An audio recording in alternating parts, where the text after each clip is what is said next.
rained out last night. Mullins on a 6-game hitting streak. Next pitch misses outside from Mize, and the count goes even at a ball and a strike. It'll be Mullins, Henderson, and Westberg.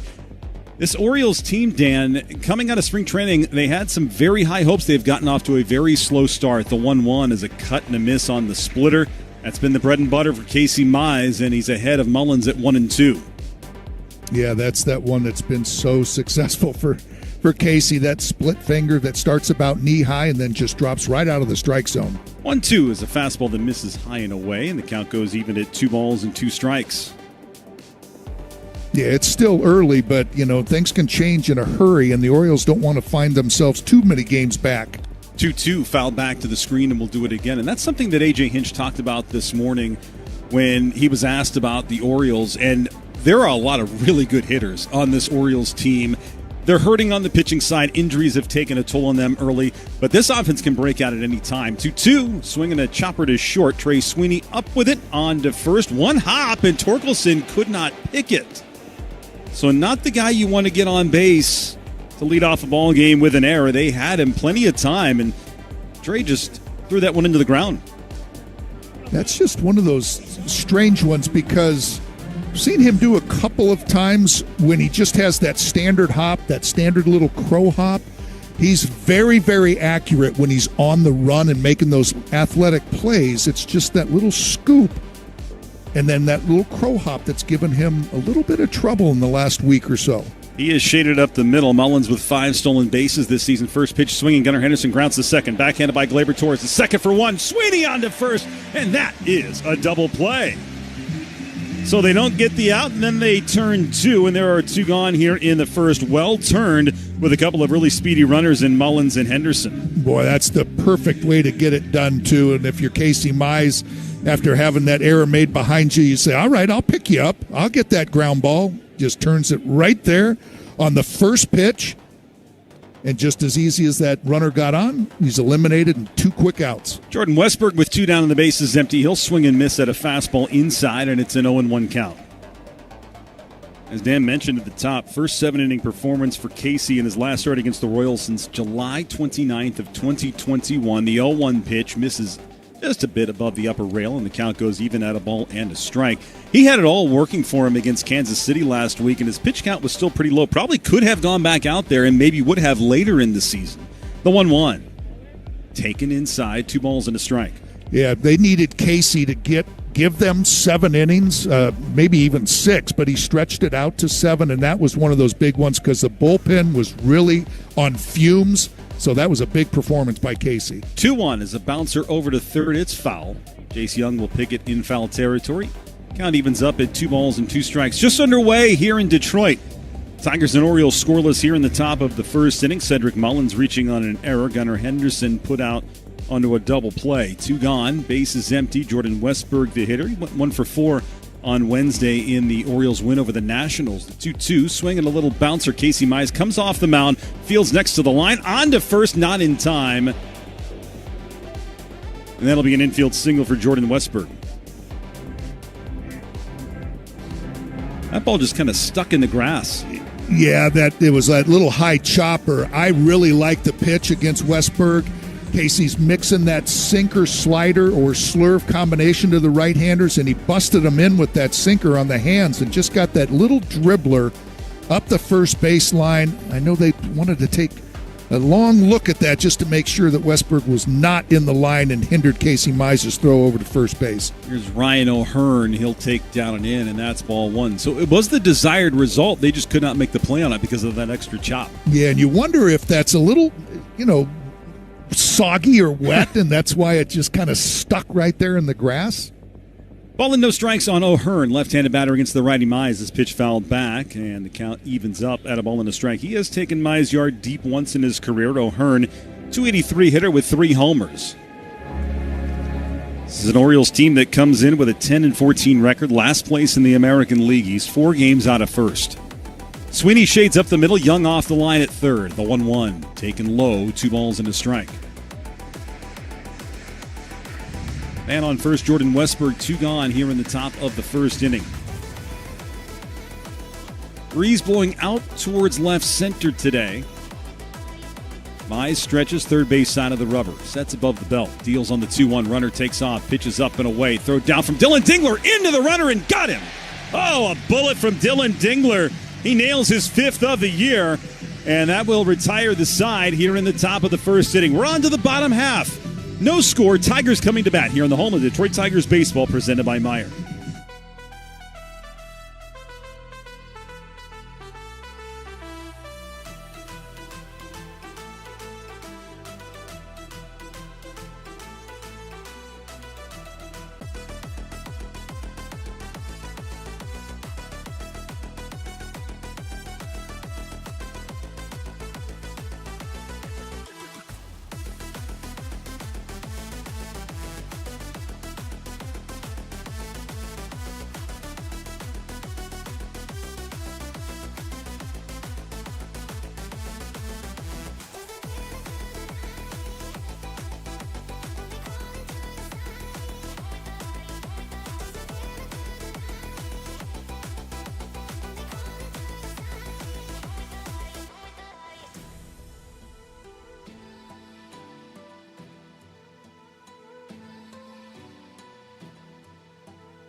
The Detroit Tigers radio network. Kerry Carpenter in the leadoff spot today, DHing, and the first pitch from Brandon Young is a swinging strike on a high fastball. Brandon Young making his second major league start, native of Lumberton, Texas. Played his college ball at Louisiana Lafayette.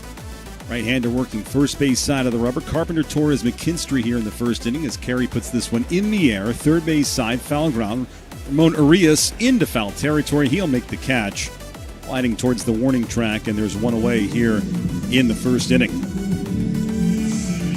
Brings up Gleyber Torres. Yeah, Brandon Young, as Greg said, just made his debut a week ago today. Pitched 4 innings, allowed 7 hits, and 3 runs. Has a 4-seam fastball, cutter, curveball, and changeup. Deals to Gleyber Torres, who swings at the first pitch and fouls it away. Upper deck, first base side. It's 0-1. Right-handers, they'll see a lot of cutters. It'll be cutter heavy to the right-handers, and then mix in that 4-seam curveball and changeup to the left-handers. Torres takes slightly low and away on that cutter. Count evens up. Umpires for today's game: Derek Thomas at third, David Arrieta's at second, crew chief Brian O'Nora's at first. Eric Backus has the plate here in game 1. The 1-1. It's a curveball. It misses away, and it's 2 balls and a strike. 26-year-old right-hander Brandon Young. He stands 6'6", 210 pounds. 2-1 pitch. That is taken down and away, and it goes to 3-1. He's got more hair on his head than I think the entire Tiger broadcast team has combined. 3-1 pitch.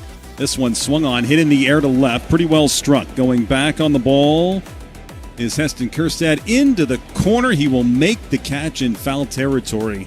And that is out number 2. So Torres sent it for a ride, but just into that deep corner in left. And there are 2 down. Kjerstad is in left. Cedric Mullins in center. Ramon Laureano's in right. Ramon Arias at third. Gunnar Henderson at short. Jackson Holliday at second. Ryan O'Hearn at first. And a battery today of Gary Sanchez and Brandon Young. 2 gone here in the bottom of the first inning. No score. And the batter is Zach McKinstry. He'll take high and away, and that's ball 1. Zach's on a 5-game hitting streak. He's got 9 hits over his last 5 ball games. He'll take a called strike on the cutter, and that evens the count up. Zach's been enjoying Comerica Park, too. He's really enjoyed hitting here, and that's why he's real tough to get out of the lineup.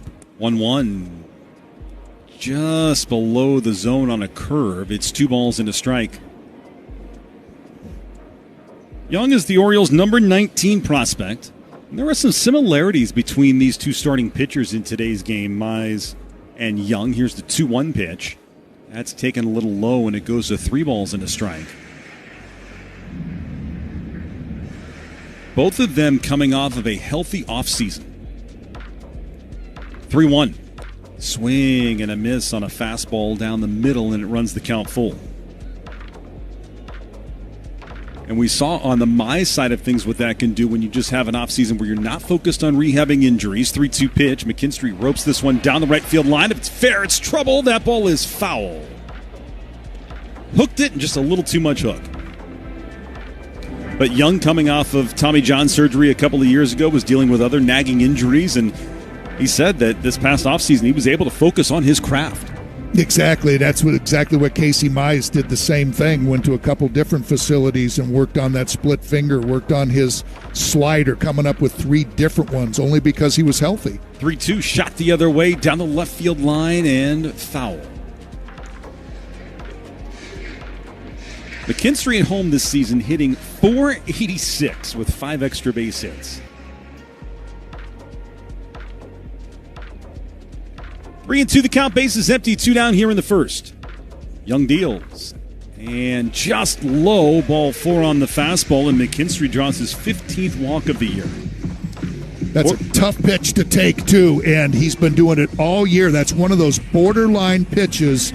May have caught the lower rung, but we saw a curveball that was not called for a strike. Then that fastball.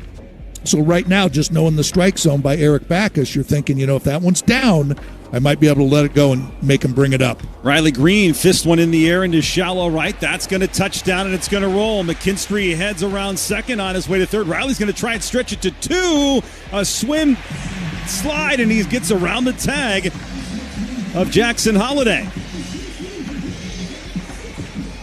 Or pardon me, Gunder Henderson on that tag. But either way, it's a double for Riley Green. And the Tigers with 2 outs and business runners on second and third. Yeah, Riley just gets that 4-seam fastball in on his hands, muscles it right down the right field line, just kind of looped it in there. There's no doubt Zach McKinstry's going to go to third base, but Riley Green, just again talking about the aggressiveness of the Tiger base runners, didn't hesitate and was able to get himself into scoring position by that aggressive base running. Spencer Torkelson with 2 on and 2 gone, and the first pitch is a cutter that misses away for ball 1. Tork hitless in his last 2. Second and third, 2 down here in the first inning. A 1-0. That one's below the zone, 2-0. And, it's that type of aggressiveness that puts pressure on the defense.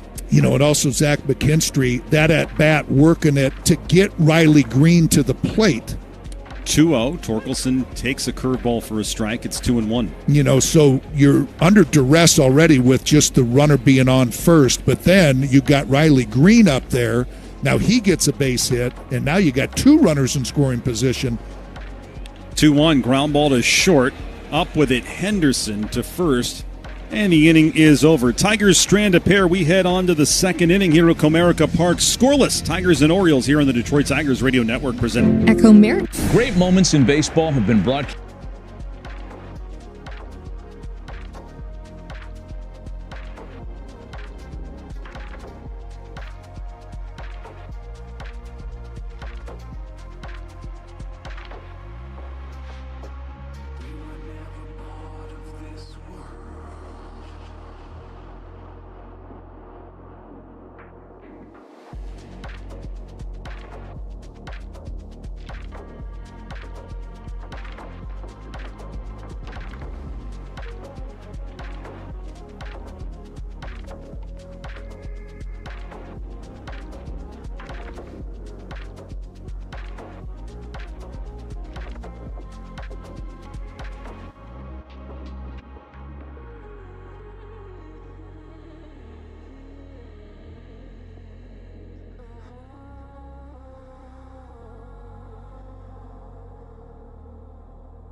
Squares to bunt.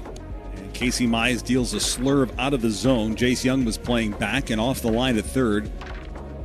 Doubtful O'Hearn will lay down a bunt here, but might step in if you're Jace Young. The 1-0.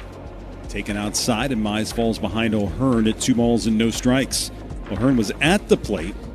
Jordan Westberg was thrown out on a caught stealing by Dylan Dingler. Dingler, 5th he has thrown out this year, the 2-0.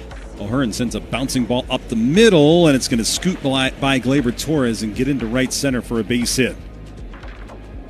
Orioles get the leadoff man on for the second straight inning, and there's a man on first for Heston Kjerstad.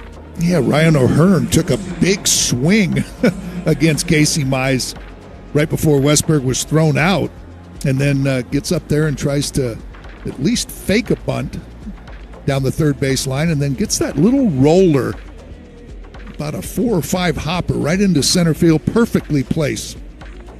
Pitch to Kjerstad is taken for a strike. Slurve right below the zone. Mize got the call. It's 0-1. O'Hearn at first does have a stolen base, but doesn't go very often. Mize settles in. 0-1 pitch. Swing and a foul. First base side takes the count to 0-2.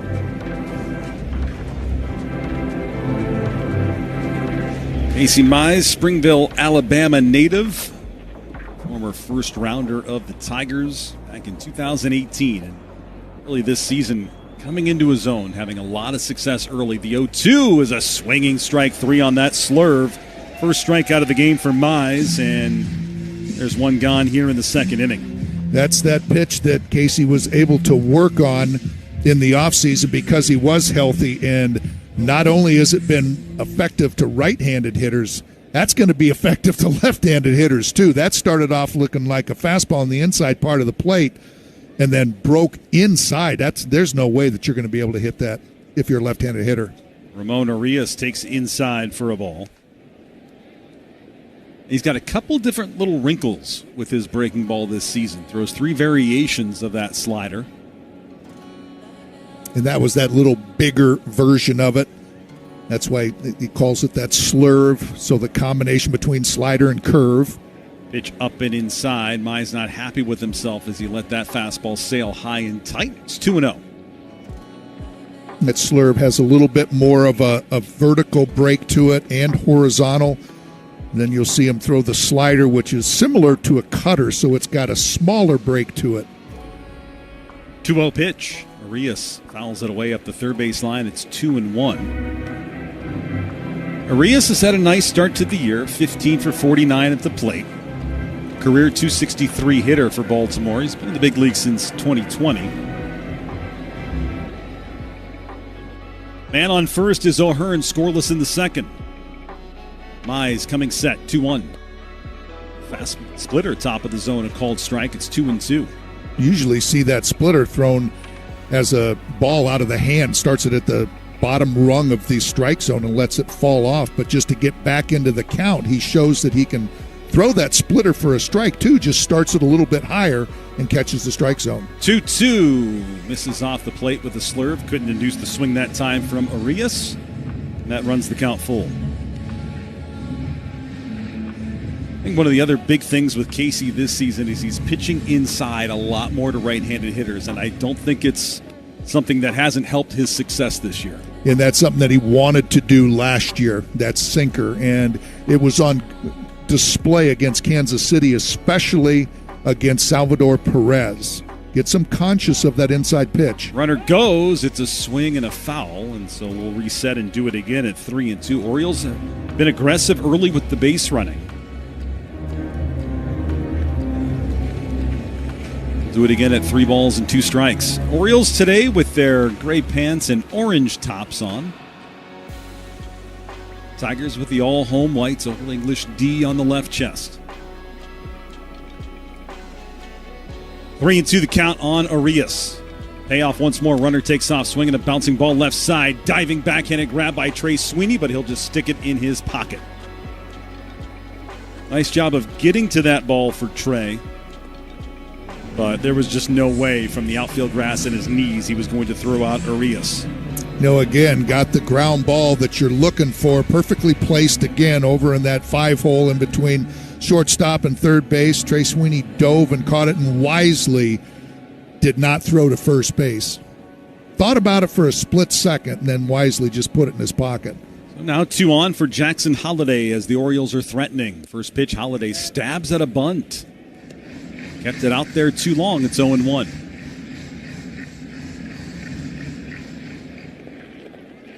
Young playing a step behind the bag and off the line at third. Trey Sweeney plays in the back pocket of O'Hearn at second. Runner on first is Arias. The 0-1. Swing and a fly ball left field. Pretty well struck. Going back on the ball, Riley Green. This one carrying to the warning track. He's at the wall, and Riley Green up against the wall and left makes the catch for the second out. That ball had some carry on it, Dan. Sure did. Got that four-seam fastball up and away. Jackson Holliday goes with it really well. And Riley Green just kept going back and back and back. And you could see is almost trying to think about timing his leap. But I don't think Riley thought that was going to go that far. But it got up in that wind that's blowing out and just kept carrying. And you can see the flags in center field. They are whipping straight out. It's a pretty stiff breeze today here in downtown Detroit. 2 on, 2 down. Gary Sanchez, the batter. First pitch to Sanchez. That one is a sweeper that misses away, and that's ball 1. Slow start for Gary Sanchez, veteran catcher. Last season with the Milwaukee Brewers, is hitting .120 on the young season this year. O'Hearn off second. Arias off first. Mize delivers a called strike. Sinker, and it's 1-1. That's a pretty good example of that combination that he's been throwing, is that sweeper on the outside corner. That one was supposed to be a sinker in on the inside part. Pitch misses low, and it's 2-1. So he's got that good combination of it going in on the right-handers and away on the right-handers. So it kind of comes in looking like the same pitch and then just kind of splits into two different directions. O'Hearn at second, Arias at first. Mize coming set, deals on the 2-1. Swing and a foul straight back, and it's a 2-2 count. A.J. Hinch said after the last start that Mize gave them exactly what they needed in that ball game against Kansas City last week. Low-scoring affair. Spencer Torkelson had a 3-run home run, which was the difference in that ball game, as now a time is called by the hitter Sanchez. In about the last week, a lot of the starting pitchers have had success in throwing strikes overall and first pitch strikes, and that was no different for Casey. 2-2, 2 on and 2 down. The pitch, swinging a ground ball, softly hit, charging in second baseman Torres. His play is to first. It's in time. Casey Mize works around a pair of singles. We're off to the bottom of the second. Introducing baseball's all-new national pregame.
Tigers and Orioles, Casey Mize working around a bit of a jam in the top half of the inning. Pair of singles. And Jace Young to lead it off.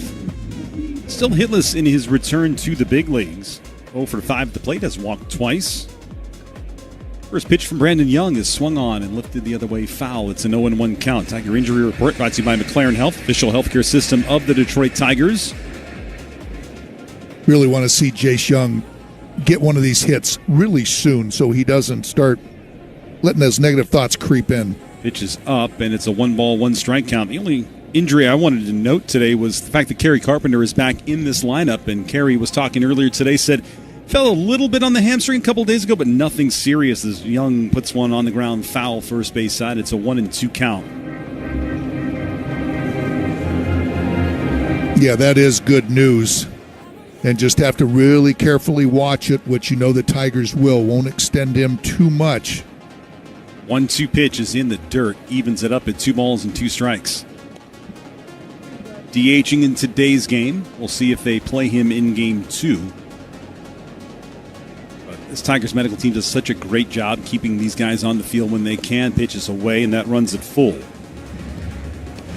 Yeah, and some of the injuries, like, for instance, Gleyber Torres, didn't turn out to be as lengthy as really you thought it was going to be. That was like, oh, boy, an oblique or something. You know, those tend to take a while, but no, that was a minimum stay, and that was good. 3-2 on Young. And he takes ball 4. So a good take right there, and Young is aboard. That's his 3rd walk. It's time for Dollars on Deck. If Dylan Dingler gets a hit this inning, Northville Lumber will donate to Detroit Busters, Michigan's #1 Trex dealer, Northville Lumber. So here's Dingler with a man on first. Second walk issued by Brandon Young. First offering to Dingler is fouled away. It's an 0-1 count. And going back to Jace Young, this year in Toledo, drew 20 walks in 19 games with the Hens. And so no surprise he's been able to carry that to this level. Already 3 walks in 3 games with the Tigers. The 0-1 Dingler puts it on the ground. Third baseman charging in. Arias goes to second for 1. On to first, not in time. Dingler beats it out. They get the out at second.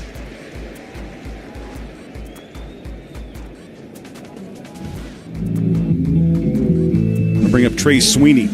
Yeah, that ball was just not hit that hard, but Arias, boy, down at third base, he really made a nice play to come in charging that ball hard and a quick transfer over to second base. But Dylan Dingler, who doesn't run that bad, was able to just beat it out at first base. Sweeney 1 for 4 in the shutout win over the Padres on Wednesday. First pitch to Trey is taken outside and low, ball 1 on the curve. This is Young's first, or rather, Brandon Young's first career outing against the Tigers. Never faced Toledo in the International League. Did face Erie twice in the Eastern League. It's a 1-ball count on Sweeney. Trey, 205 hitter on the Young season, the 1-0. Swing and a miss on a fastball up. Count goes even at a ball and a strike. You can see where that four-seam fastball and curveball will play well off of one another for Brandon Young. Seems to throw that fastball at the top of the strike zone, then kind of throw that curveball right off of it. 1-1 is down and in. Dingler, he got caught off first base. The back pick to first, and they get him. Dingler thought he got in there safely. The Tigers are going to see if they want to challenge this. Yeah. It was close. They are. And I thought he swam back in there, too. He went to the outfield side of the bag, took the right approach, and it looked live that he missed him. So we are going to get a replay here. Replay brought to you by 1-800-CALL-SAM. When you need the right call made, 1-800-CALL-SAM. I am with you. He is safe, Dan. He is. But that's just good base running. Got extended out there again, trying to be aggressive on that pitch in the dirt, thinking that if it gets away from the catcher, he'll get to second base. But boy, he went way to the right field side of the bag and able to swim and touch it. Yeah, that's a heck of a slide for Dingler to make sure he wasn't the second out of the inning. He pulled his right arm back, and then, as you said, he just swam around to the outfield side and then somehow just kept his middle finger on first base to avoid the tag. Really nice dive back in for Dingler. 2-1 on Sweeney in the dirt again. It's 3-1.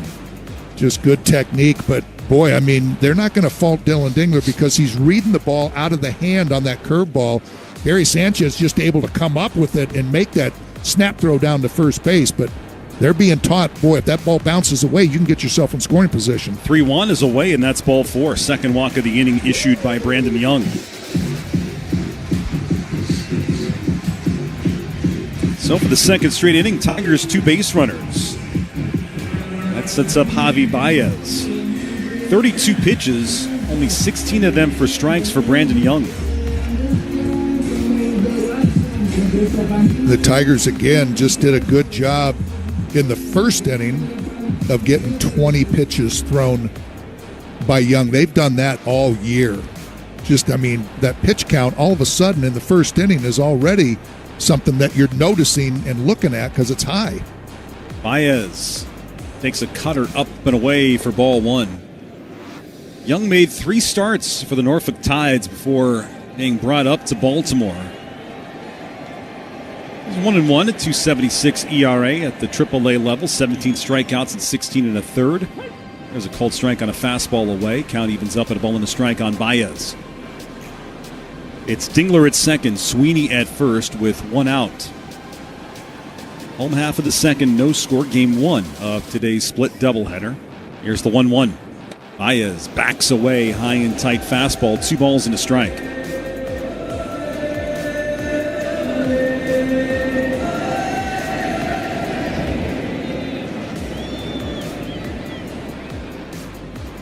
Young walked 3 and 4 innings in his first major league start. This one lined to left center. That's going to drop in for a knock. Rounding third, heading for the plate is Dylan Dingler. On his way to third is Sweeney. Heading to second with a head-first dive is Javi Baez. And the Tigers take a 1-0 lead on a Baez double, his 4th of the year. He had to go down and get that cutter, and he lined it to the gap. He did. He just left it really down over the middle of the plate, and Javi went down with the barrel of the bat and shot that into left center. No chance to really get him at second base, and Trey Sweeney had every thought of trying to score on that. He went into third base really hard and just wisely held up. And out to the mound goes Gary Sanchez. O's pitching coach out as well. We're in the bottom of the second. Tigers taking a 1-0 lead on the Orioles. And so the walks coming back to hurt Brandon Young here today. So it flips the lineup to the top for Kerry Carpenter. What do you think of just Kerry Carpenter in that leadoff spot? You talked about the hamstring, so not a guy that you're thinking that prototypical real fast leadoff guy that's going to steal some bases. But here you are already, a big power threat, getting his second at-bat in the second inning. Carpenter swings at the first pitch, fouls it away. It's an 0-1 count. We always hear about Kerry being on time for that fastball, and he lifted his leg up, put it down, and then adjusted to that breaking ball about belt high and put a really good swing on it. 0-1 from Young. Swing and a miss. He chased up and out of the zone. Counts 0-2. Orioles play with the infield in. Tigers runners on second and third. It was a week ago today that Kerry made his first ever appearance in the leadoff spot. Became only the 11th Tiger in the Comerica Park era to hit in at least one game in every spot in the batting lineup. 0-2 misses high and outside. It's a ball and 2 strikes.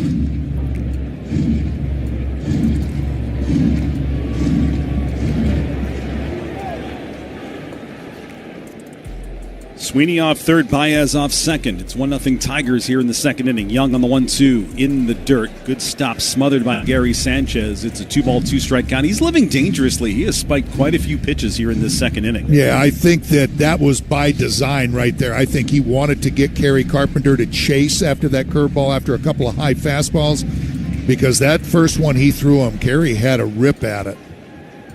Counts evened up at 2-2. Pitch to Carpenter. Down and away, flinched the bat, didn't go on the curveball, and it runs the count full. It's also important, they have worked Brandon Young for 42 pitches. We're only in the second inning.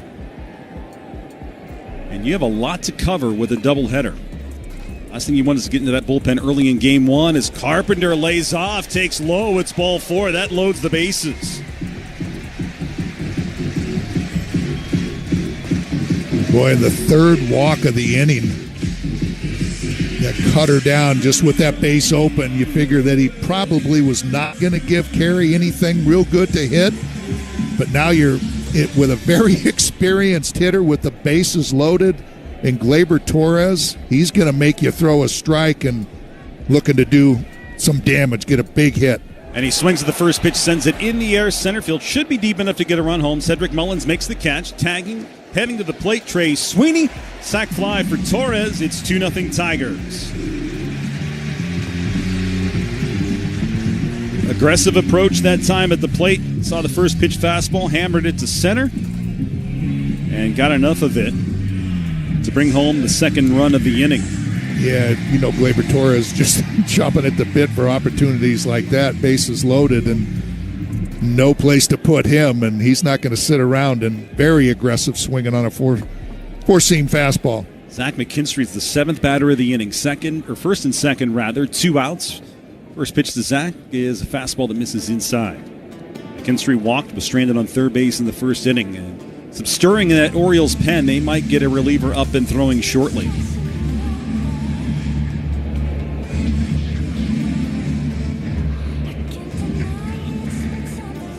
First and second, 2 down. Young coming set at the belt, working first base side of the rubber, the 1-0. McKinstry takes it low, and it's 2-0. This is an Orioles team that has an American League worst starting rotation ERA of 5.82 coming into the game today. 2-0 pitch. That's away. It goes to 3 balls and no strikes. Only the Rockies have a worse team ERA among starters, which nears 6 runs a game. And you could see that just in the ballpark that they play in. 3-0. McKinstry takes a high strike. Still a good hitter's count at 3-1. Baez off second. Carpenter off first. 3 balls and a strike on Zach McKinstry. Young delivers. Oh, he tried to hold up, went around on a pitch out of the zone, and runs it full. It's the second time Zach has worked a full count. Runners will be in motion on the next pitch. He took a 3-2 pitch the last time right at the bottom rail. Just missed and got the call. Runners go. The payoff. McKinstry takes ball 4. Second walk of the game drawn by McKinstry. It reloads the bases for Riley Green, and we'll see what Brandon Hyde does here. That is now 4 walks in the inning, 5 in the game for Brandon Young.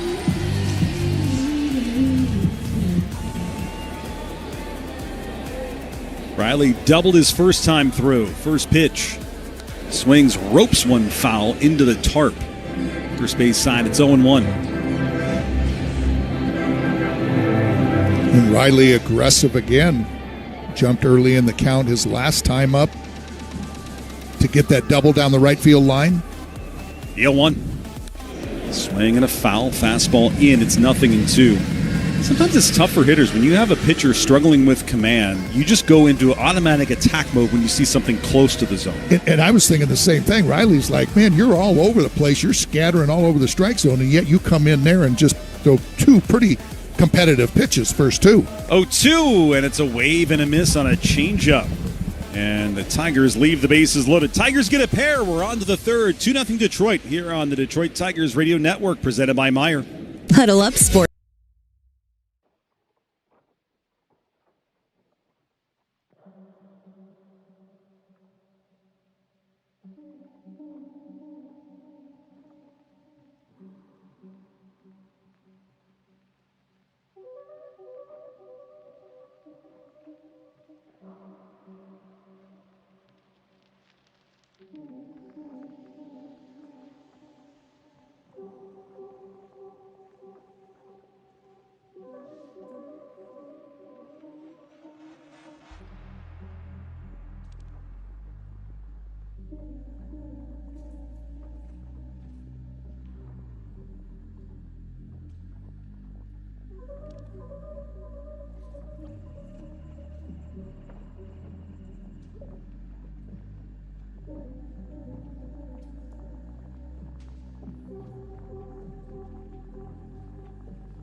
Mize back to work. Ramon Laureano leads off, and he will take a fastball for a strike. Third inning is brought to you by Mastercraft Heating, Cooling, Plumbing, and Electric. For fast service and the best price, choose Mastercraft. No balls and a strike on Laureano. Mize offers. This one swung on, lifted in the air, center field. Charging in, Javi Baez.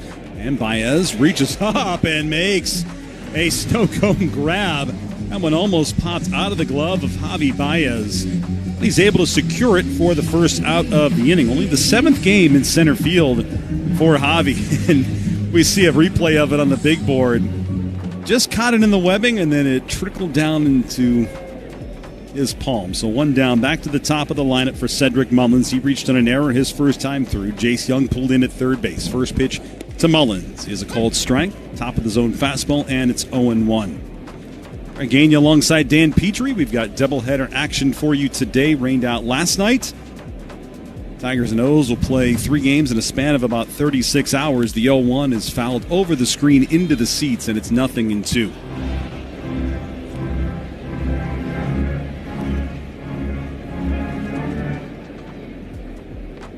Orioles team that came in 4 games under 500, and a lot of that has to do with the health of their starting pitching. The offense really hasn't gotten it going yet this season either. This one has rolled up the first baseline foul, and will do it again at 0-2. You see Javi out there in center field, too. He's almost like he's still trying to break in that glove. There was pictures of him pounding it with that wooden mallet, and he's standing out there in center field just, again, pounding his fist into that glove, spitting it a little bit, just not quite broken in for him. The 0-2 misses down and inside. It's a ball and 2 strikes. One of the most fascinating things I saw, we were out in L.A. during the Dodgers series, and everybody was hovered around Riley Green's locker.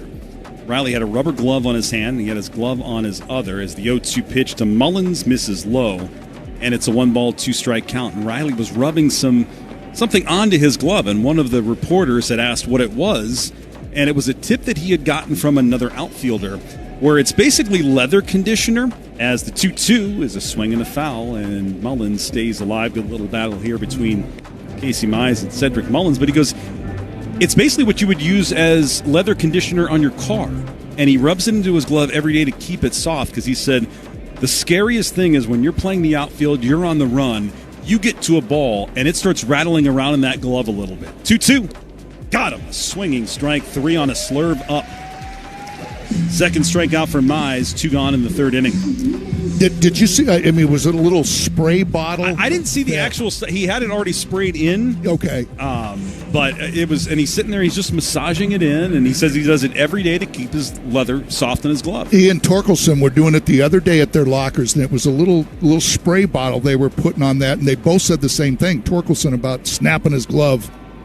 Pitch is a strike on Gunnar Henderson. It's 0-1. Feeling, like he's going to get a throw over there, and if that leather straps that tie everything together, if it catches him just right, they'll snap, and he doesn't want to lose a throw. Fastball just off the plate. It's 1-1. 2-0 Tigers, top of the third. Get real brittle, I think, so that's just a way of keeping it nice and moist, being able to stretch so they don't. 1-1. Cut and a miss. Good fastball, hard and inside on Gunnar Henderson. It's 0-2. Henderson grounded into a 4-6-3 double play in the first inning. Bases empty, 2 down. But it was a tip he had picked up from another outfielder, and he liked it. It's funny how the tricks of the trade just go from one player to the other. Here's the 1-2 on Henderson. Down and in. 2 balls and 2 strikes. So many different ways of doing it. I remember we used to always put shaving cream on it, rub shaving cream, and a lot of guys breaking in a glove will soak it in a hot tub. 2-2. This one, he went down to get it. Line drive deep to center on the run. Javi Baez makes the catch, and the side is retired in order. 1-2-3, go the O's. We head to the bottom of the third. All the big hits. At the wall, gone! No doubt about it! All. I'm running out of time. Every day goes by so fast. And every moment counts, baby. I don't want to miss a thing. We can sleep under the stars. We can sleep under the stars. Or hang out in hotel bars. Driving somewhere in your car. We can sleep under the stars. We can sleep under the stars. Under the stars. Baby, while we're young.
Tigers 2, Orioles nothing. Torque swings at the first pitch, sends a deep drive to center field. Cedric Mullins drifting back in front of the track. He'll make the catch just at the track for the first out. We'll pause 10 seconds for station identification here on the Detroit Tigers Radio Network.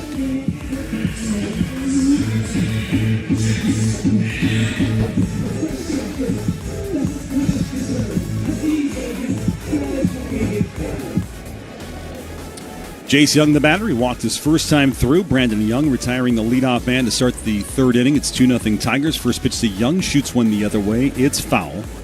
It's an 0-1 count. Series is presented by your Metro Detroit Buick GMC dealers.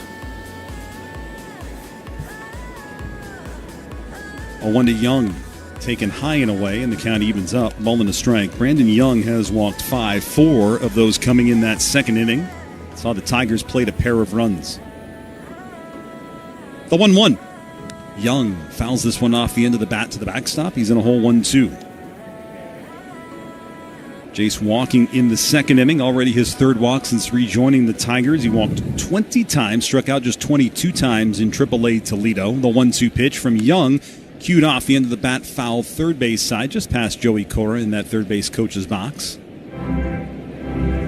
Doing it again. We're just talking about him getting a hit early, just because he had a great defensive game the other day against the Padres, and it's just like, come on, just so you don't revert back to that negative feelings that you had in spring training. 1-2 fouled away into the seats. Yeah, sometimes you just need to see that base hit to get your confidence level better. Just a little something. 1-2 misses down and away, 2 balls and 2 strikes. But I will say it's been good to see his plate appearances, though, because he's not being overly aggressive hunting that hit. You know, and the walks, I mean, as long as you're getting on base, just find a hole somewhere. Ooh, got him looking. Outside corner fastball. That's the second strikeout for Young, and he retires the first 2 here in the Tigers' third. Game is brought to you part by Meijer, official grocery partner of the Detroit Tigers. 2 gone here in the third inning. Batter is Dylan Dingler, reached on a fielder's choice and scored in that 2-run second. Young into the wind, first pitch to Dingler. He'll take a cutter for a strike at the bottom rail. It's 0-1. Dylan has been putting together a nice season to this point. Came in hitting safely in back-to-back games. He homered on Wednesday against the Padres. He'll take a called strike. It's 0-2. Well, like a little adjustment from Brandon Young here. Making some good pitches after walking 4 in that last inning. 0-2 on Dingler. He got him on 3 pitches. A swinging strike 3 on a changeup. They struck out Riley Green on a changeup. He gets Dingler on a changeup and gets the side in order for the first time in the ball game. We head to the fourth. 2-0 Tigers. Take a hack at guessing which baseball player or manager said the following.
Wallside Windows, local and family owned, celebrating 81 years as Michigan's leader in replacement windows. Top of the fourth, it's 2-0 Tigers on top of the Baltimore Orioles. First of an abbreviated 3-game series. 2 today, 1 tomorrow, and then the Tigers embark on a 3-city road trip. Jordan Westberg, he'll lead it off, singled his first time through. He pops up the first pitch that he sees. Middle of the infield behind the mound. Trey Sweeney calling, catching, 1 down on 1 pitch. And there it is again, that sinker in on the hands of Jordan Westberg. And if you're Casey Mize, you're loving that. 1 pitch, 1 out, and a soft pop-up to shortstop. Here's Ryan O'Hearn, singled his first time through. Mize into the wind, and the first pitch to O'Hearn is a called strike.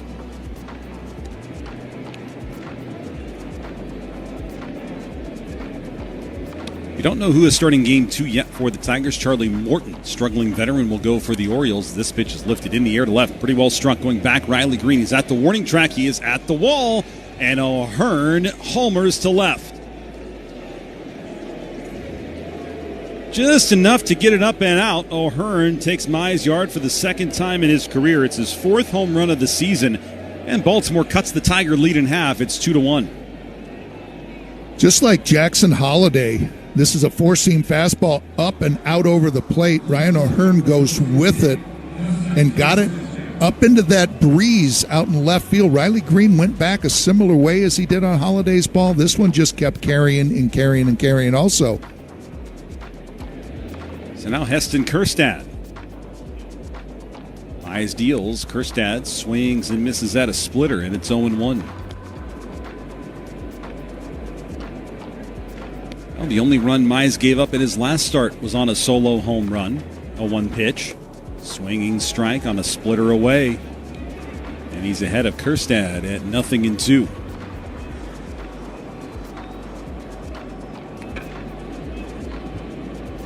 0-2 pitch. Hit in the air, left field line, curling towards the seats, foul. And that one will land into the third row down that left field line. And if you're Casey Mize, I'll bet you he's second-guessing himself on that 0-1 pitch to O'Hearn. He just threw him a fastball at the bottom part of the strike zone and thought maybe I should go back to a split finger, but stayed with the fastball. Misses low with the splitter that time. It's 1-2. And that's what he's thrown a steady diet here to Kjerstad, a left-handed hitter. Just by the look on Casey's face, it just looked like he was questioning something. It was either the location or the pitch selection. A 1-2 from Mize. Slurve misses out of the zone. It's 2-2. Lefties this season just 2 for 11, or rather 2 for 18, hitting 111 with 9 Ks against his splitter. 2-2. Got him. A swinging strike 3 on the splitter. Third strikeout for Mize, 2 down. Yeah, that first strikeout on the split finger this game. But you're right. I mean, left-handed hitters, 111 overall also. I mean, and against that splitter, I mean, they just have had no shot at him. And you're just wondering, the Orioles are a left-handed heavy-hitting lineup, too. And it just plays right into Casey's hand. Here's Ramon Urias. Swings of the first pitch. Ground ball up the middle and a base hit into center field. Urias is 2 for 2 after going hitless in his last 2 games. So the Orioles with the tying run aboard here in the 4th inning with 2 outs for Jackson Holiday, who sent a deep fly out to left in the second. All season long, replays are brought to you by the Sam Bernstein Law Firm. 1-800-CALL-SAM for our looks onto the field for each replay under review. 2 outs and a man on first for Jackson Holiday. Mize working third base side of the rubber. Trey Sweeney shaded up the middle. Javi Baez in center shaded towards left. And the first pitch is a slider for a strike on Holiday. Good young player in Jackson Holiday. A couple of stints with the O's last season. Still getting his sea legs under him at the big league level.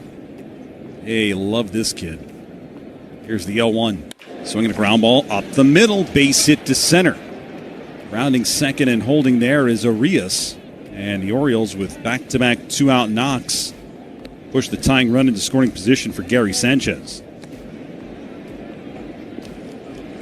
I'd say Casey not quite as sharp as he was last week against Kansas City. I was just looking at just the amount of ground balls, too. That was another one that just a ground ball well placed. That's 3 that I can think of. Not extremely hit hard and getting the ground balls. Casey really isn't a big swing and miss guy or strikeout guy. Hits a lot of ground balls. They just seem to be finding the holes today. Sanchez takes a called strike on the splitter, and it's 0-1. How frustrating is that for a pitcher when you have what you think is a pitch that's working and they just find holes like that? Yeah, it is. And the other one are those little loopers there where you execute a pitch and they just break a bat and find a hole in the outfield. 0-1. Slurve got away from Casey that time, and lunging to get it in the left-handed batter's box was Dylan Dingler. 2-1 Tigers over the Orioles here in the top of the 4th. Baltimore with runners on first and second. But you can't let it change what you're doing out there just because it's not big damage. Big swing and miss on the splitter. And it's 1-2 on Sanchez. if they're hitting home runs and doing severe damage, then you have to rethink and say, you know what, they're all over whatever pitch it is. But if you're getting ground balls, you're saying, I'm executing my pitch. I got to just stay with it. The 1-2. Dingler back picks to second, not in time as the pitch misses on the splitter. And Arias headfirst dive back in just ahead of the throw. And just looking at all his velocities against the season average, they're all up, Casey Mize. So it's not a matter of him missing anything since the last time he was out. 2-2. Slurve missing low and away. Runs it full.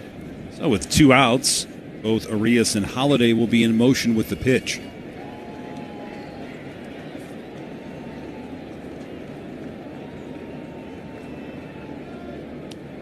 Three and 2 the count. Mize looks at second. Offers. Payoff. Runners go. And it's a swinging strike 3 on the splitter. 4th strikeout for Casey Mize as the Orioles strand 2. Homer from Ryan O'Hearn.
Trey Sweeney walked and scored in the second. He'll swing and miss at a changeup from Brandon Young. That's been a pitch he has thrown a lot more the last 4 or 5 batters.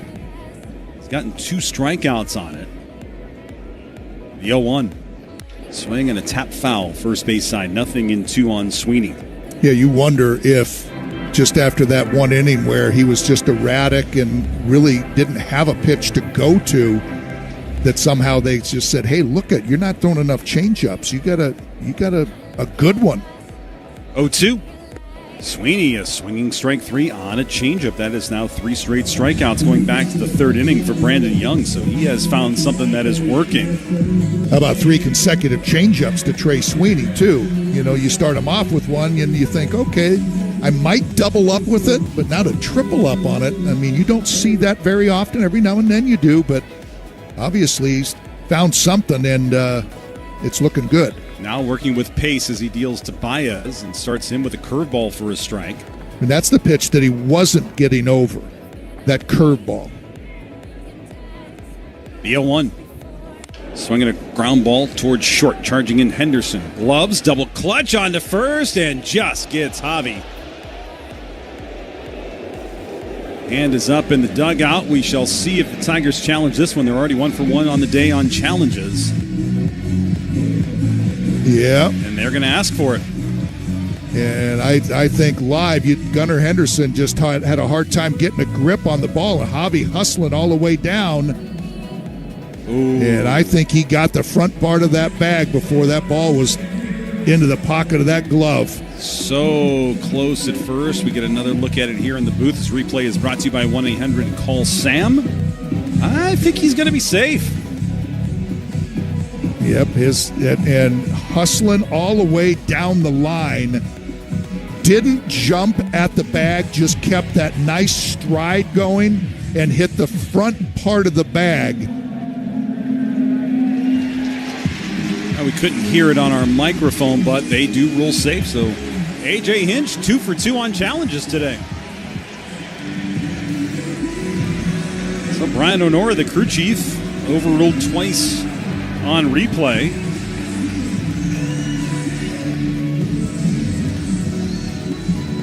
So Javi on base for the second time in the game. And now here's Kerry Carpenter back at the top of the lineup. Walked his last time up, and he'll take an outside corner change for a strike. Gets 0-1. Kerry Carpenter, bobblehead today. They asked him in the clubhouse today, what did you expect more of? To actually lead off a Major League game or have your own bobblehead? He goes, I think I was, as that pitch is up and away, more surprised about the bobblehead than leading off. Yeah. He's so kind of under the radar, doesn't like to toot his own horn. So you won't find a more humble guy in that clubhouse. The 1-1, Carpenter takes low, 2 balls and a strike. I mean, I would think that a bobblehead is it says something about you. I think they just don't give those and make those up for just anybody. Man on first is Baez. They did rule that an infield single for Javi, so he's 2 for 2. 2-1 on Carpenter. Takes a cutter for a strike. Bottom of the zone, 2-2 the count. Did you ever have a bobblehead? Nope. That's what I mean. They don't give them to everybody. You got to be somebody. I mean, you were kind of somebody. Maybe they didn't even have bobbleheads back then. No, but that's, we were talking before the game, too. Said, hey, there's a nice crowd here today. And a lot of people came out to get bobbleheads. 2 balls and 2 strikes on Carpenter. The pitch. Swing and a miss, chased up and out of the zone on a high fastball. Back pick to first, Baez diving back in ahead of it. That's the 5th strikeout for Brandon Young. And pretty good sequencing against Kerry Carpenter in that at-bat.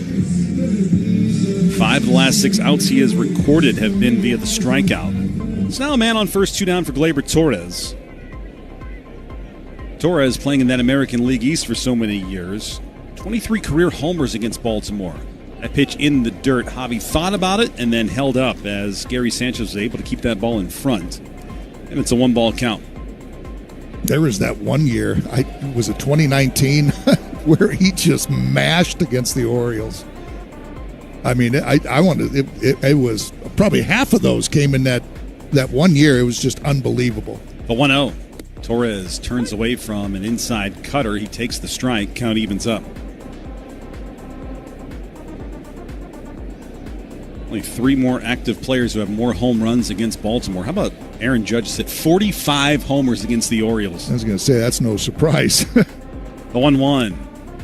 Breaking ball in for a called strike. Torres could not pull the trigger, and now he's in a hole 1-2. 2-1 Tigers here in the 4th. Man on first is Javi Baez with 2 outs. Young takes a look over at the runner. He stretches above the belt, deals on the 1-2. Torres flinched the bat. Had some strikes and didn't get a call. It's 2-2.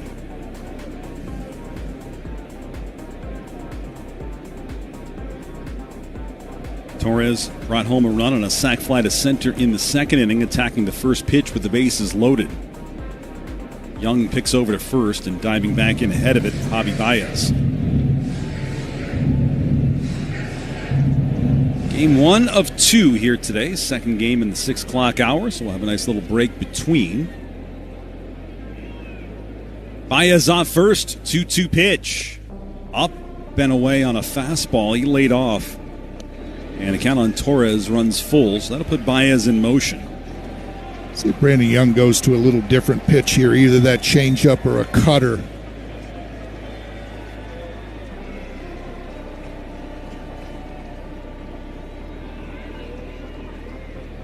Baez, short lead off first. Young deals, he goes, pitch is hit in the air, center field. Mullins tracking it.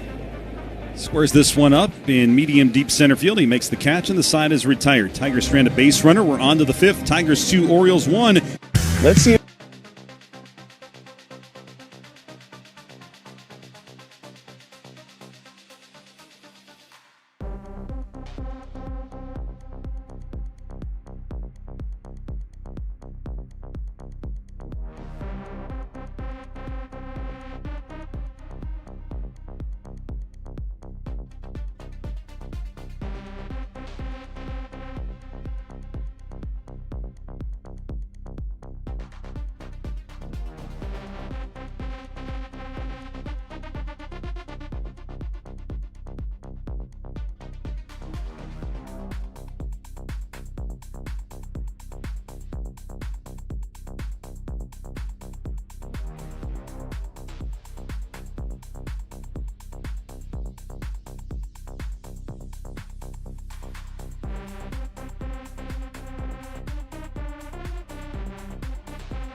Tigers lead the Orioles 2-1. Ramon Laureano leading off against Casey Mize. We'll start off Laureano with the slider up and out of the zone for ball one. 9-1-2 for the O's here in the fifth. The 1-0 pitch is taken up and inside. It's 2 balls and no strikes. Both of the Tigers' runs coming in the second inning. Orioles on the board on a Ryan O'Hearn opposite field home run in the fourth. 2-0. Fouled straight back to the screen. It's 2-1.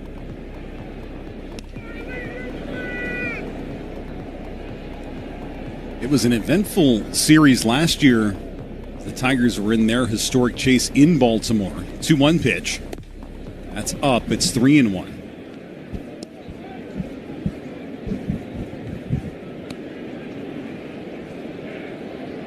Remember that play that Trey Sweeney made on a sliding catch in the outfield? 3-1 pitch. Swing and a miss. Climb the ladder on a sinker. It's a full count. Yeah, that one's going to go down and be remembered for a long time. That was Bo Brisky coming out of the bullpen, and you thought there was no way that you're going to be able to escape that jam. And sure enough, Bo Brisky was able to do that with the help of that Trey Sweeney catch. Payoff. Swing and a liner on one hop to Sweeney at short. On to first. And leadoff man retired. One down. Here's the top of the lineup. It's Cedric Mullins. Then if you're Casey Mize right there, you're just saying, you know what? That one wasn't all that hard hit, but still it was a ground ball, and now you're just hoping that some of those ground balls go right at people rather than finding those holes. Jace Young pulled in at third to guard against a potential bunt from Cedric Mullins. First pitch to Mullins. He checked his swing. It was a called strike either way, and it's an 0-1 count. He's the one guy in this Orioles lineup that is a threat to bunt. Boy, and Jace Young is way in at third base. A 1 pitch. Swing and a ground ball foul up the line at first, and now Young can retreat to normal depth. He was probably a couple steps on the grass from the cutout, just daring him to either try to slash one by him down there. 0-2 the count on Mullins. The pitch. Got him on 3 pitches. A swinging strike 3 on a fastball up and inside. Second time that Casey has gotten Cedric Mullins, and it's his 5th strikeout of the game. That's going to make Casey happy, getting 5 strikeouts now in the 5th inning on 3 different pitches, 2 on the split, 2 on the slurve, now 1 on the 4-seam fastball. So good to see Casey racking up some swing and misses as well as the strikeouts. Here's Gunnar Henderson. He takes a called strike. 0-1 count. Mize looking for his second 1-2-3 inning of the day. The 0-1. That one's low. Henderson, career year last season, 281 average. He belted out 37 home runs. Drove in 92 as he fouls this one back our way, and he's behind the count, ball and 2 strikes. And this certainly is a bat that the Orioles need to get going. Off to that little bit of a slow start due to some time missed. 1-2 from Mize. Swinging a line drive, caught on a slide by Trey Sweeney behind the bag at second, and Mize gets the side in order. So, well-struck baseball, but Trey Sweeney was right there to make the play. And the O's go in order. We go to the bottom of the 5th. 2-1 Tigers here on the home of the Detroit Tigers. Your day.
We didn't know if Young would make it to the 5th. He faced 8 batters in the second. Pitch count continued to climb as McKinstry swings and misses on an upstairs cutter. It's 0-2. But he has settled down nicely after that rocky second inning. Yeah, different pitcher, isn't it? The 0-2. That's up and away. Ball and 2 strikes. Tigers 3 hits in the ball game. They've walked 5 times, all those coming in the first 2. Pitch, ground ball, left side, deep in the hole, knocked down by Gunnar Henderson, but he'll have no play. Ranging far to his right, just to get a glove on that was impressive, and so that'll be an infield single for Zach McKinstry, who has hit safely in 6 straight games. It's now 10 hits in the last 6 for Zach, who's on base for the 3rd time in this game. Yeah, just got that changeup and just poked it right to where the shortstop originally plays. There's no way Henderson was going to throw out Zach McKinstry. Riley Green takes a curveball low. Green 1 for 2. He struck out with the bases loaded in the second inning. All in, no strikes the count. Orioles play for 2 up the middle. Pick on to first. McKinstry diving back in ahead of it. So tossing in the Orioles bullpen. Young went 4 innings in his major league debut a week ago against Cincinnati.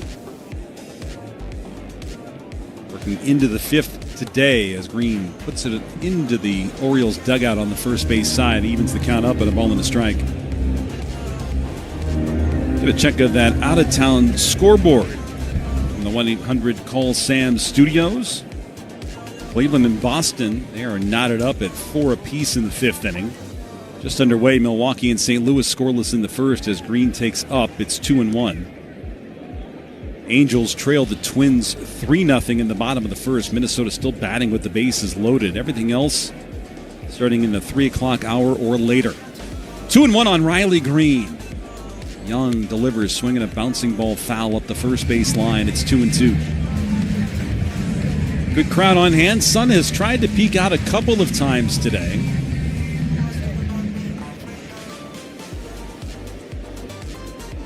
Two and two, the count on Riley Green. Pick on to first again. Second disengagement as McKinstry dives back in ahead of it.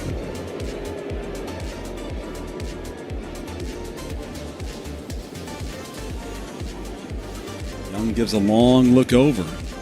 McKinstry dancing around at first. 2-2 on Riley Green. Down and in on a changeup. Runs the count full. Yeah, I think Zach will be on his way here. Full count to Riley Green. Full count, 2 disengagements already. Zach goes. Payoff to Green. Swinging a ground ball out to second. Gloved by Holiday on to first. Green retired, and McKinstry's into scoring position for Spencer Torkelson. I don't think it was hard hit enough for them to turn 2, but they probably would have had a chance to get McKinstry at second had he not taken off with the pitch. Yep, you're right. It was in that hole, but just because he started, there was just no way that they could even look over it at second base and just got the easy out at first. Torkelson 0 for 2. He'll take a strike. Cutter off the plate a hair.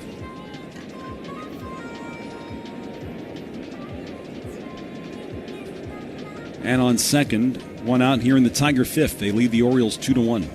The 0-1. This is outside on the cutter that time. Count goes even at a ball and a strike. You're starting to see the opponents really staying on the outside part of the plate to Spencer, and he's hitting some balls really good. Got robbed of a home run to right field. Hit a ball to center field today really well. Breaking ball misses away. 2 balls and a strike. So not just staying up there and trying to pull those balls, but going with them. He hit one against San Diego that got knocked down by the wind that should have been up into that fountain in center field. So he's continuing to hit it where it's pitched. It's just you want some of those to fall in for him. 2 balls and a strike. McKinstry on second base. Tigers lead it by a run in the 5th. Young kicks and deals on the 2-1. Fastball for a called strike on the outside rail. It evens it up at 2 balls and 2 strikes.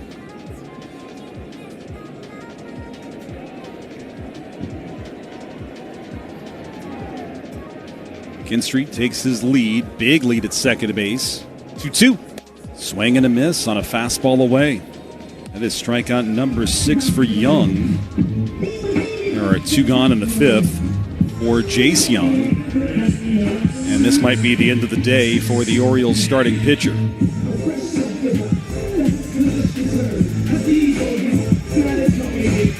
We've got a meeting on the mound, no signal just yet, and there it is. Brandon Hyde is out. It's bullpen time for the Orioles. We'll step aside. Tigers are the man on second, 2 out here in the 5th inning, here on the Detroit Tigers Radio Network.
The man on second is Zach McKinstry.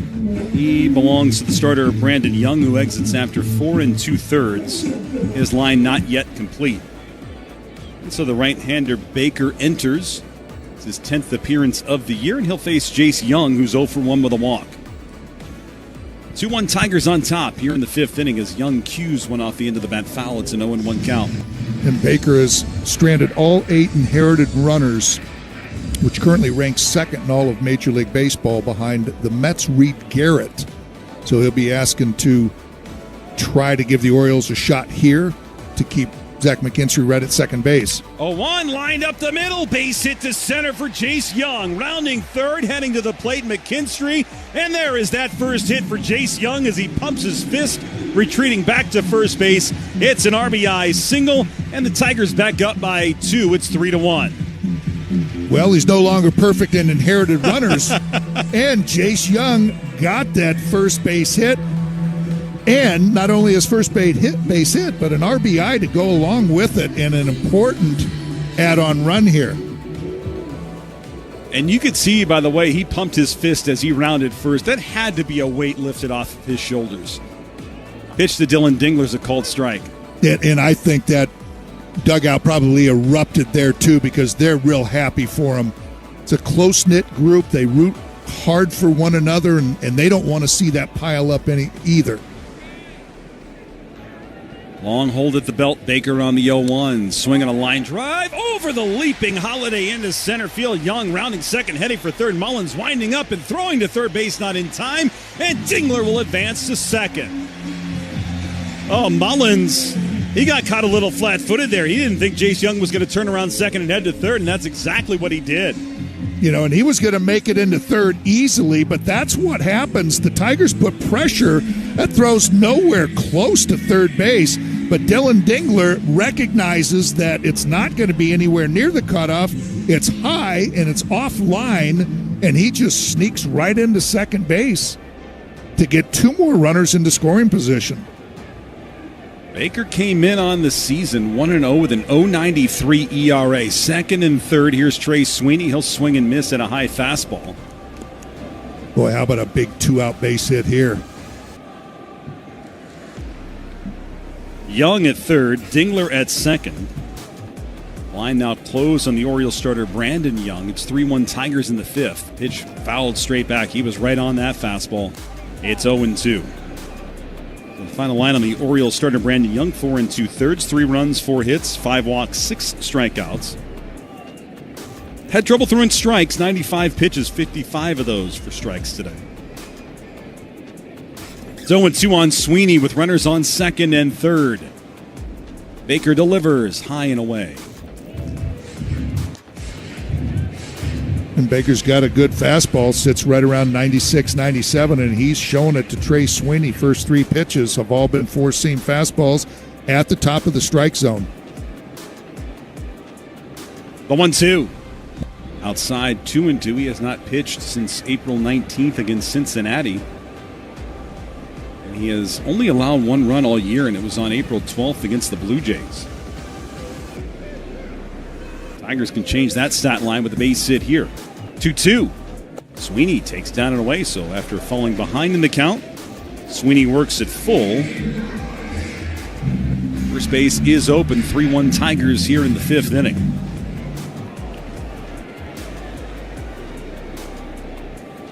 Young off third, Dingler off second. From the belt, the 3-2. Inside, ball 4, 97 miles an hour on the fastball. Sweeney took it. It's his second walk of the ball game.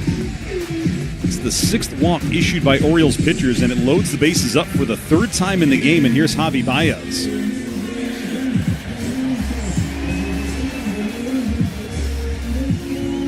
Young, not a guy who has given up a lot of homers, as now we have a mound visit. Gave up 3 a season ago, 4 in 2023, so he keeps the ball in the ballpark. Big opportunity here for the Tigers in the 5th. Yeah, Gary Sanchez is out there also a part of this meeting, and trying to tell him that your stuff is pretty good. There's probably a little mechanical issue that they're talking about just because those fastballs to the left-handers were up and away. So trying to get him more in line, more focused on the catcher. Pitching coach Drew French, Gary Sanchez retreat to their respective positions. Tigers with the bases loaded. All of this coming with 2 outs. Started with a Jace Young single. He's at third. Dylan Dingler singled. He's at second. Trey Sweeney walked. He's at first. Baker deals to Javi Baez, who takes a fastball away. It's a called strike. Baez disagrees. It's 0-1. May have just nicked that outside rail. Baez 2 for 2, a single, a double, and an RBI. Here's the 0-1. That's low. Count goes even. 8 career grand slams for Javi Baez. 298 hitter career at the bases loaded.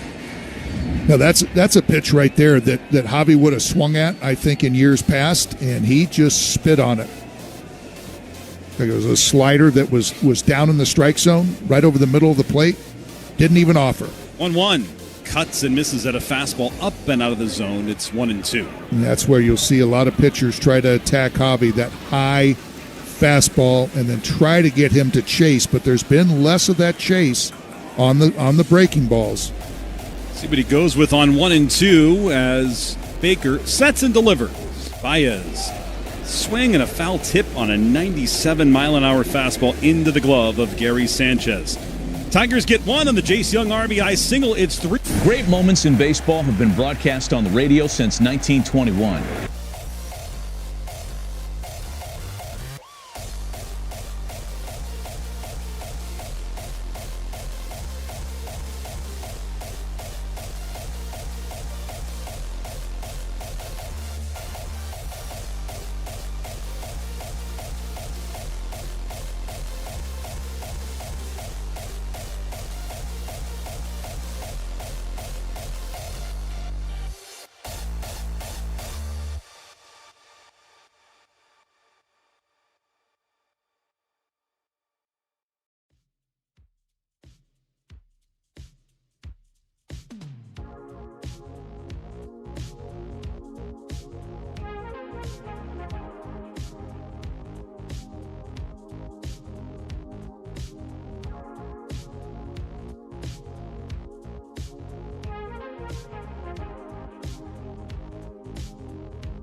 Jack Demmer Automotive Group. Experience the Demmer difference.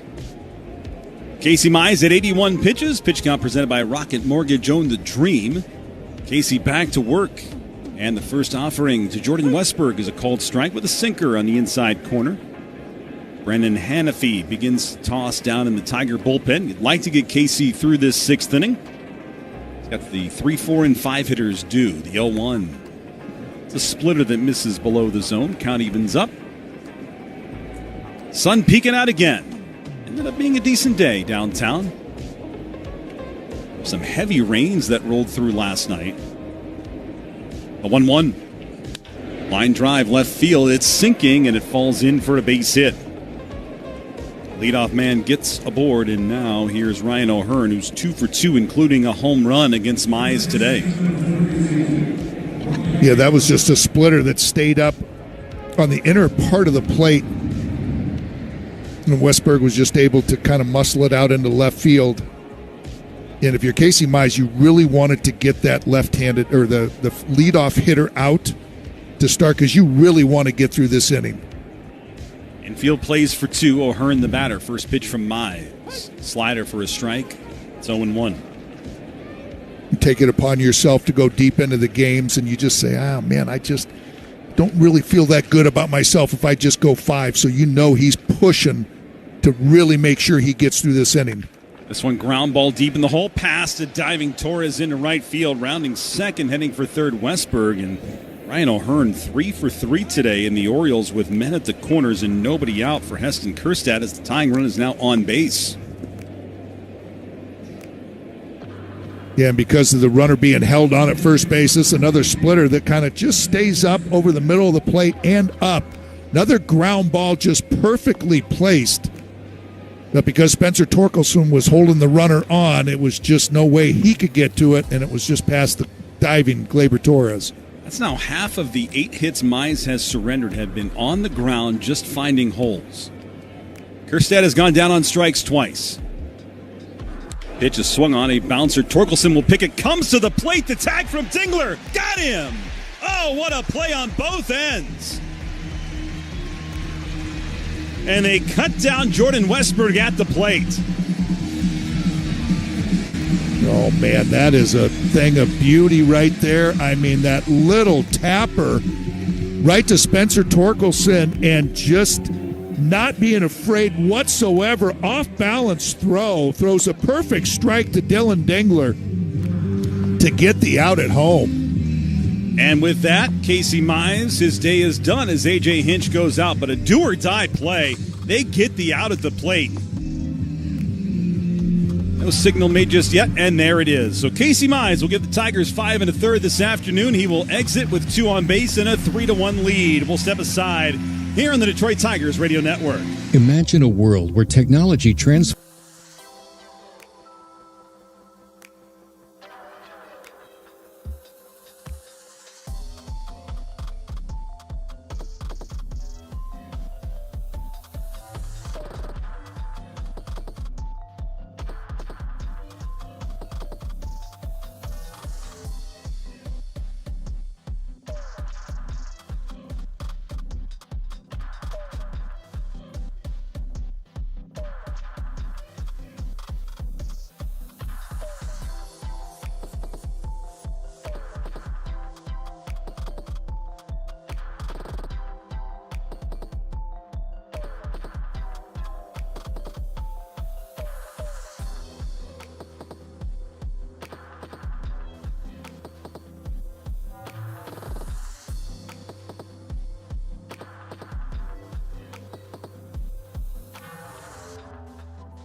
The silver linings after you.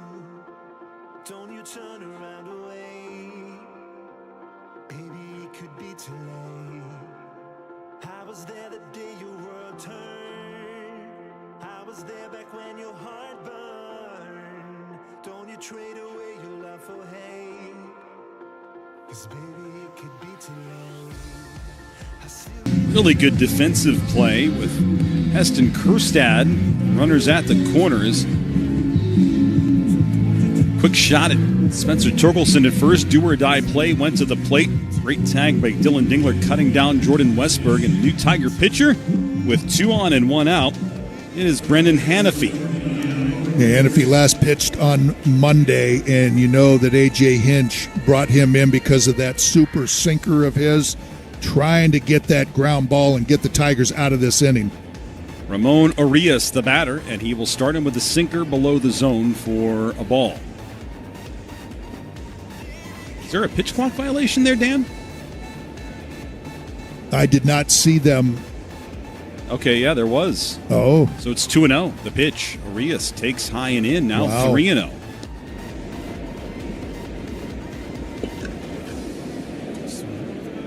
So a pitch clock violation.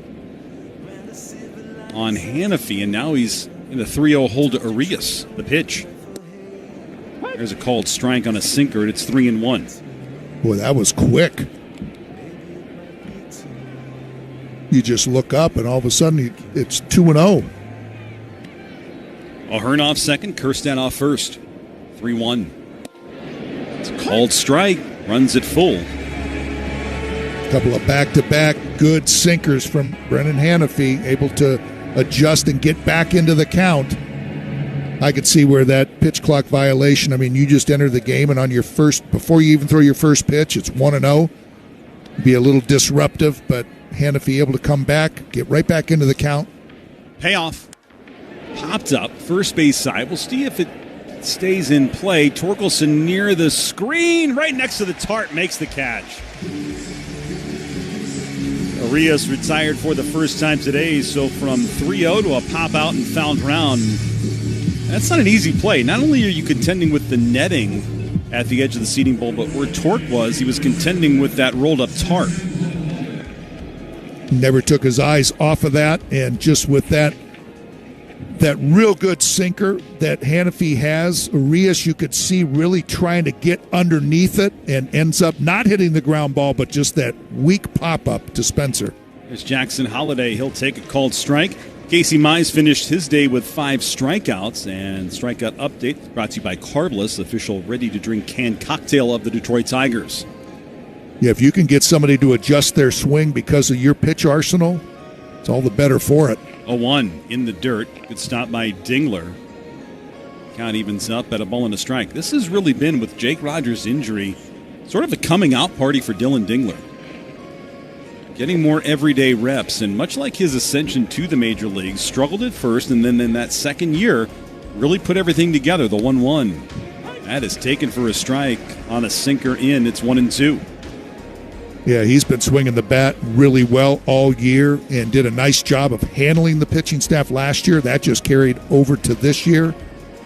And had a little difficulties throwing on the road trip in Milwaukee, but the last week, he's been throwing really well, making perfect throws to nab any base stealer. The 1-2 is in the dirt, picked by Dingler. It's 2 balls and 2 strikes. Not much gets by Dingler. I was going to say, he picked that. You know, didn't get his body over, but just kind of reached over with that big glove over by his right knee and just kind of picked it right off that shin guard. 2 balls, 2 strikes on Jackson Holliday. Hannafy looks at second, kicks and delivers, and it's a swing and a foul. 3-1, Tigers lead at top of the 6th inning. Runners on first and second. Both belong to Casey Mize. Holliday 1 for 2. Flew to deep left in the second, singled in the fourth. 2-2 from Hannafy. Swing and a miss. He got him on a changeup. Orioles will strand a pair as Hannafy comes in, gets the 2 batters to retire the side here in the 6th inning. Head to the bottom half. Tigers 3, Orioles 1. Here on the home of Detroit Tigers baseball.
The Orioles pitching change. The final line on Casey Mize, brought to you by Figer Law. All they do is win 5 1/3, a run on 8 hits, no walks, 5 strikeouts. Good day at the office for Casey. It's back-to-back starts where he has allowed just a single skinny run.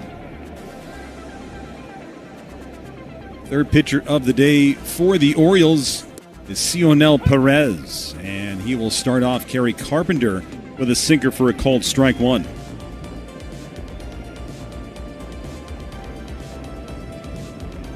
The 0-1 pitch. Down and away. Count evens up, ball and a strike. Yeah, that sinker you described, too, is gone. That usage has gone up a little bit. The four seam has gone down, the usage. 1-1. Cut and a foul into the mid of the catcher. It's 1-2 on a sinker.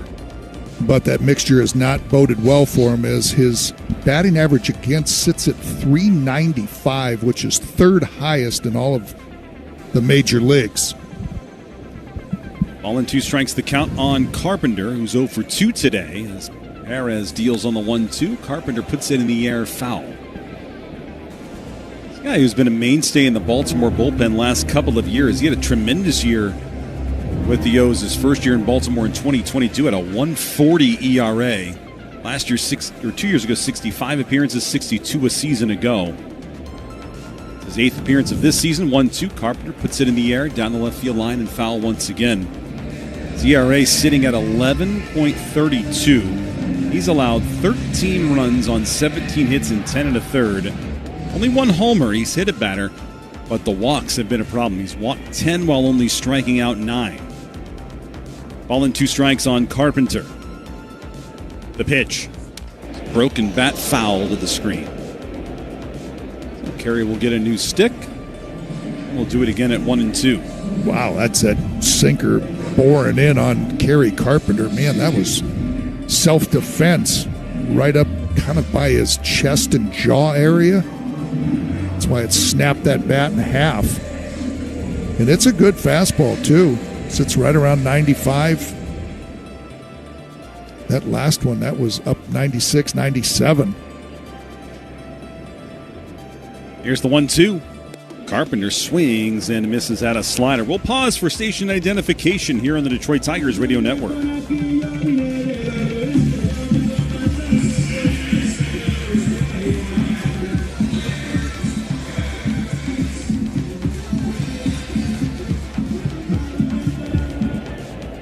One out.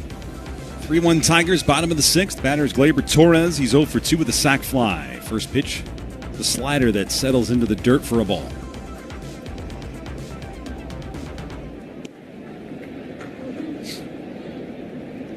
Tigers 2 in the 2nd, 1 in the 5th. Orioles lone run coming in the 4th inning. Here's the 1-0 pitch. That's upstairs, and it goes to 2-0 on Torres.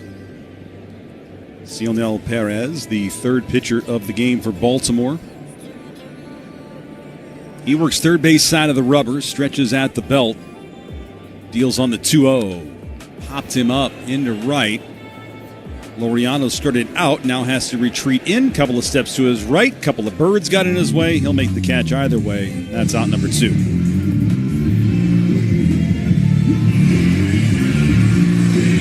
Two gone for Zach McKinstry.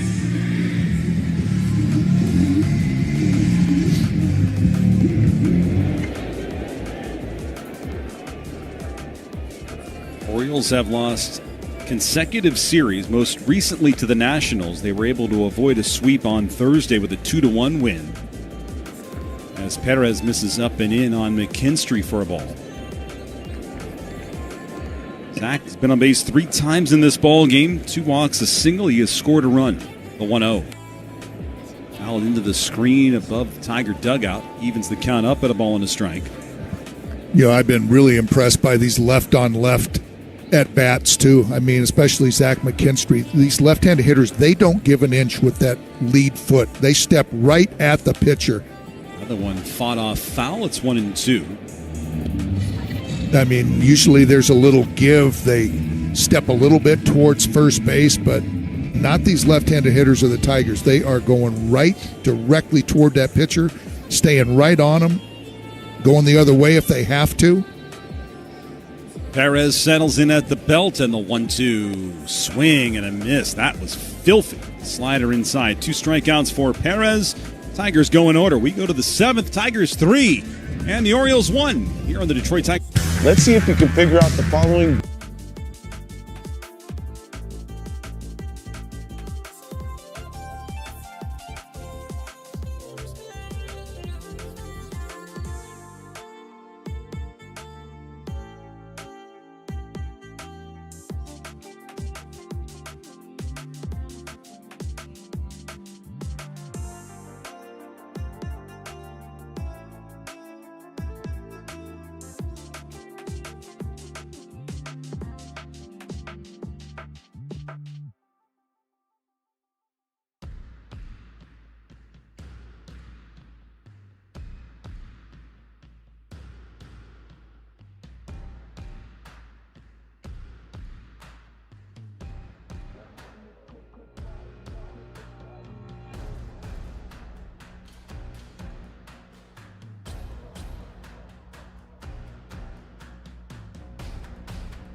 Network in Detroit. Gary Sanchez, Ramon Laureano, and then the top of the lineup in Cedric Mullins against Brendan Hanafy in the 7th inning. And Hanafy starts with a sinker down and away on Sanchez for a ball. Gary Sanchez, the veteran backstop, 0 for 2 today, has grounded his second and struck out swinging.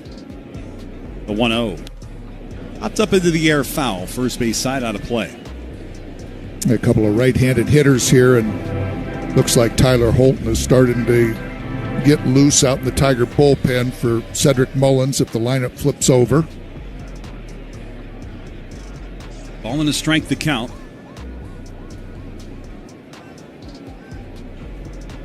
Sanchez off to a slow start this season. The 1-1. Roped down the left field line. Foul. It's a ball and 2 strikes.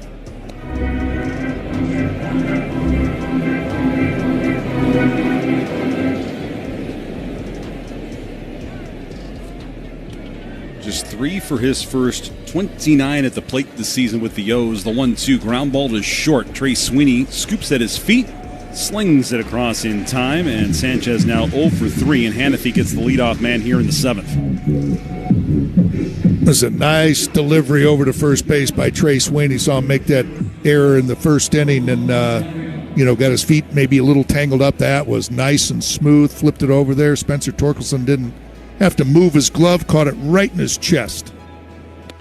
Ramon Laureano takes a strike on a sinker.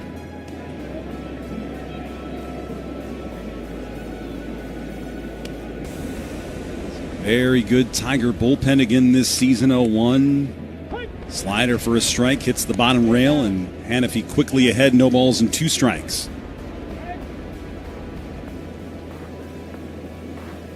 This season, Hanafy has only allowed 2 earned runs at 11 2/3 innings of work. In the month of April, opponents hitting just .205 against him. 0-2. This is low, ball and 2 strikes.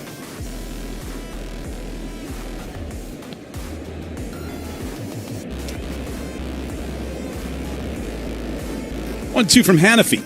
Swinging a little tap down the third baseline foul. We'll do it again at 1-2. It's just to see those little tap fouls like that too on that nasty sinker. It's just whatever you can do just to try to get a piece of it, and just very soft contact. 1-2 pitch. Misses in with a sinker that time, evens it up at 2 balls and 2 strikes. It's a 3-1 ball game. Tigers lead the Orioles in the 7th, game 1 of a doubleheader.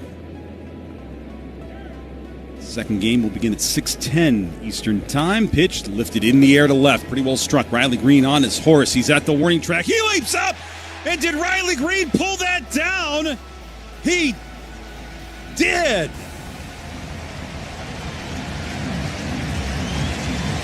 Riley Green up against the wall, a leaping grab. He just stuck with it. I don't know if it would have had enough to get out, Dan, but that is one heck of a play for Riley Green. Yeah, it looked like it was right on top of that yellow line, and I think it might have snuck over, hit the top, but perfectly timed leap by Riley Green. He had a couple of opportunities in this game so far. That one challenged him to the end, and what a play by Riley. And with that, A.J. Hinch is out. Brendan Hanafy, he retires the first 2 of the 7th. He will give way to Tyler Holton. We'll step aside for this call to the bullpen. Tigers lead at 3-1 here on the Detroit Tigers Radio Network. Let's see if we can figure out the following baseball slang term. Today's phrase is Oppo Taco. Do you know what it means?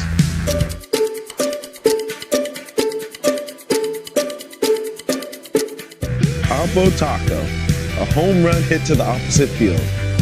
Austin Hayes with an Oppo Taco. His 13th, and it's a 1-run game. Expand your vocabulary by listening to every game on the MLB app and MLB.com. Take a hack at guessing which baseball player or manager said the following. I really don't know what to say. I'm just so happy I gave something these people cheer. We all did. I mean, it was a great game. Both teams played incredible. It was a great game. That's Mike Piazza after he hit an 8th inning go-ahead home run in the first New York Mets home game after 9/11. Hear moments like this and more on the MLB app and MLB.com. Great moments in baseball have been broadcast on the radio since 1921. Smith corks one into right down the line. It may go. Go crazy, folks. Go crazy.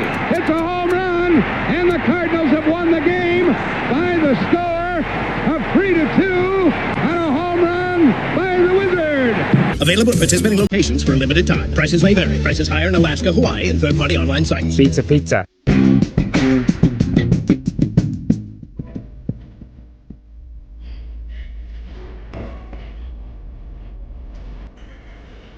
It has been the Riley Green show in left field today.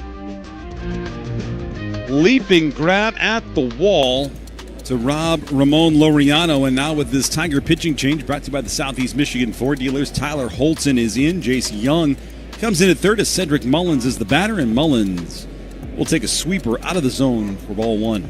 Tyler last pitched on Sunday, went against Kansas City, went a couple of innings, didn't allow a hit, struck out 3. A 1-0. Taken down and away on a sinker. 2 balls and no strikes. And speaking of those strikeouts, he's tied for the team lead in strikeouts among relief pitchers with 12, tied with Will Vest. 2-0 pitch. Mullins takes up and inside. It goes to 3 balls and no strikes. 10th appearance of the season for Tyler Holton. He's 1-2 with a 154 earned run average. 3-0 the count. The pitch. Inside corner. Fastball for a strike. Gets him back into it. It's 3-1. Tigers up 3-1 on the Orioles with 2 out in the 7th. Holton stretches out the letters. Deals on the 3-1 pitch. Swing and a miss. And it runs the count full.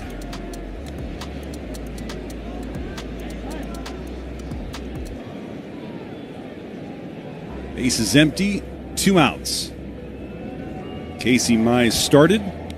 Brendan Hanafy an inning in the 3rd scoreless with some good defense behind him. Here's the payoff. And he lost him. Sweeper missing down and away. That's ball 4. Mullins walking for the 18th time this season.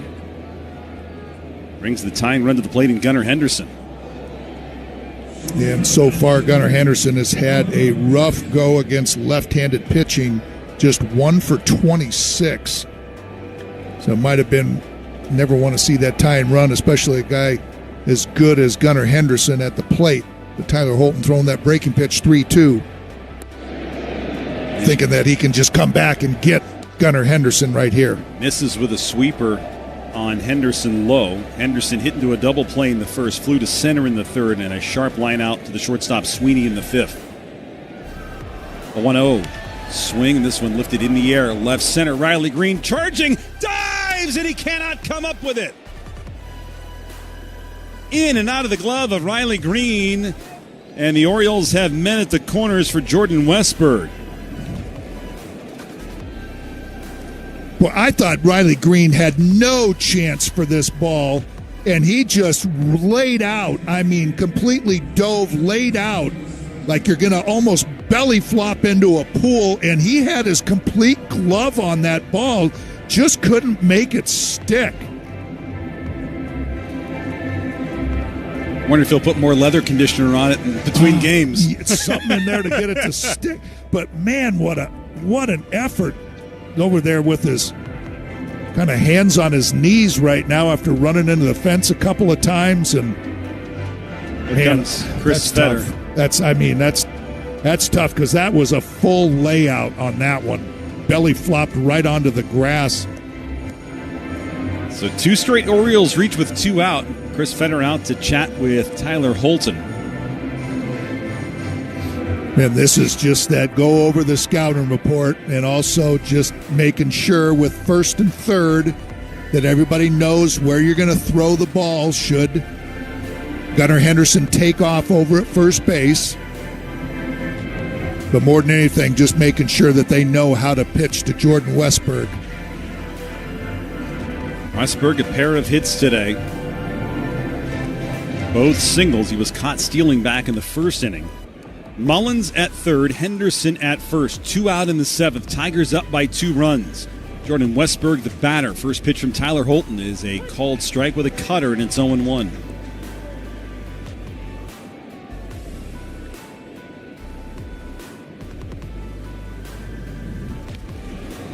Right-handed batter against the lefty Holton.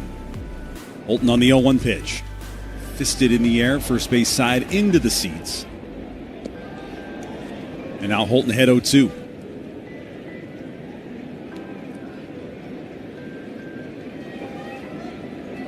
Tigers with a 2.70 ERA in the bullpen.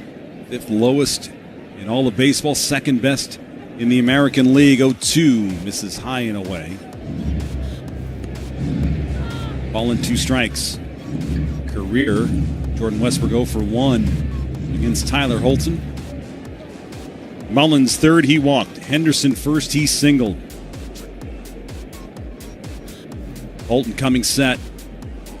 A 1-2.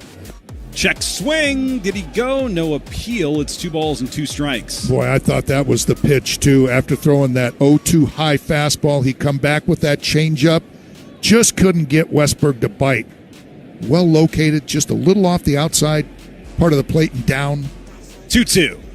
Westburg bounces this one down the third baseline, and a backhanded stab by Jace Young. Gets up, throws to first, but not in time. Run scores from third, and the Orioles cut it to a 1-run game. Boy, Jace, if that one gets down that line,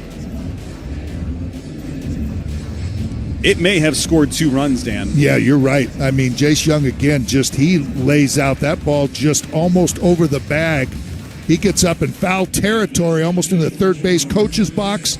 In back of the third base coach's box, and comes up and just one-hops it over there. No chance to get Westburg, but probably saved that tying run from scoring. It's the first earned run Tyler Holton has allowed since April 9th against the Yankees. He's allowed 3 straight to reach, and now we have a pinch hitter in Ryan Mountcastle.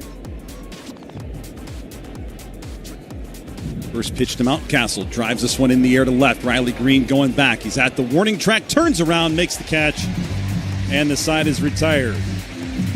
So Holton navigated his way through. Gives up a run. Tigers maintain the lead into the 7th inning stretch. Presented by DTE. Manage your energy use and save. Go to DTEenergy.com/save energy. 3-2 Tigers into the bottom of the 7th here in the home of Detroit. Off Base is coming in a brand new format. Join Lauren Gardner and Xavier Scruggs as they explore all the baseball buzz across social media, pop culture, and around the majors. The Off Base Podcast, Sundays at 11 a.m. Eastern, only on MLB Network. The MLB Network Podcast is here. Join your favorite on-air personalities for unique perspectives, in-depth interviews, and untold stories from on and off the field. The MLB Network Podcast, presented by New Balance, Sundays at 11:30 Eastern. Great moments in baseball have been broadcast on the radio since 1921. Smith corks one into right down the line. It may go. Go crazy, folks. Go crazy. It's a home run, and the Cardinals have won the game by the score of 3-2 on a home run by the Wizard. Go crazy. Catch the next unforgettable call on the MLB app and MLB.com. Take a hack at guessing which baseball player or manager said the following. I really don't know what to say. I'm just so happy I gave something these people cheer. We all did. I mean, it was a great game. Both teams played incredible. It was a great game. That's Mike Piazza after he hit an eighth-inning go-ahead home run in the first New York Mets home game after 9/11. Hear moments like this and more on the MLB app and MLB.com. Let's see if we can figure out the following baseball slang term. Today's phrase is Oppo Taco.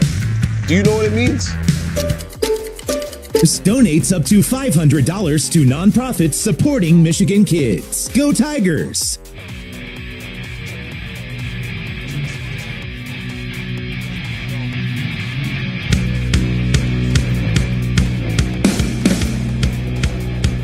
Riley Green leads off bottom of the seventh. Tigers 3, Orioles 2. Ryan Mountcastle stays in the game at first base for Baltimore. Cionel Perez back to work. He'll start off Riley Green with a slider for a strike.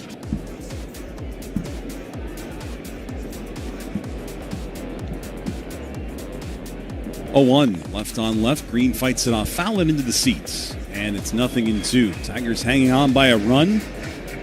Some fine defensive play in that seventh inning. Riley Green robbing one up against the wall. Jace Young saving a run on a all-out dive down the third base line. 0-2 to Green. Swings and fights it off. Stays alive. We'll do it again at 0-2. Hardest working player presented by Carhartt. Proud to support Detroit Tigers baseball and all the hardworking people who make it possible.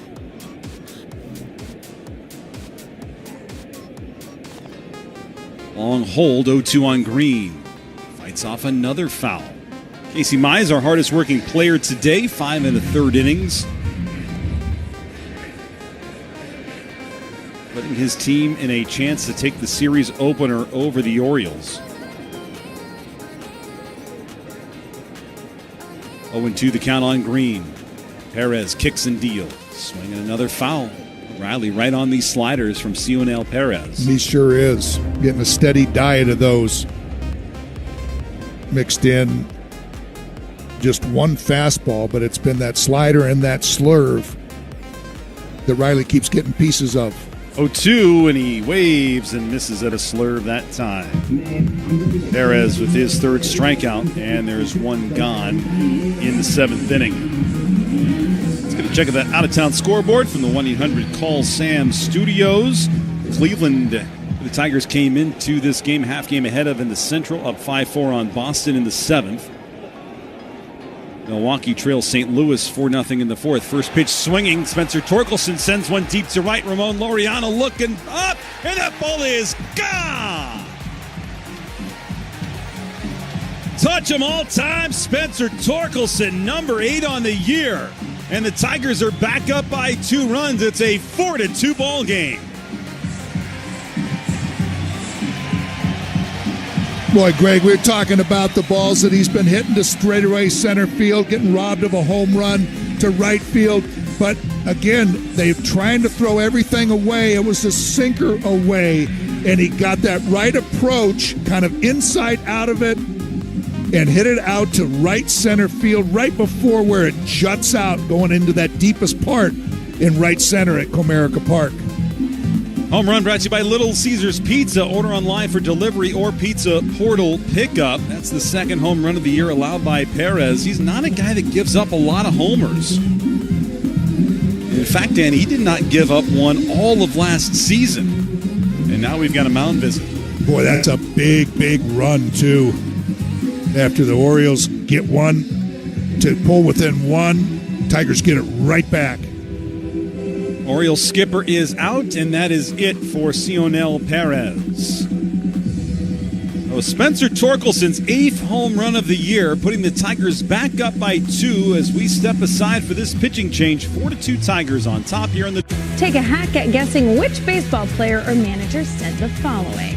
I really don't know what to say. I'm just so happy I gave something these people cheer. We all did. I mean, it was a great game. Both teams played incredible. It was a great game. That's Mike Piazza after he hit an 8th inning go-ahead home run in the first New York Mets home game after 9/11.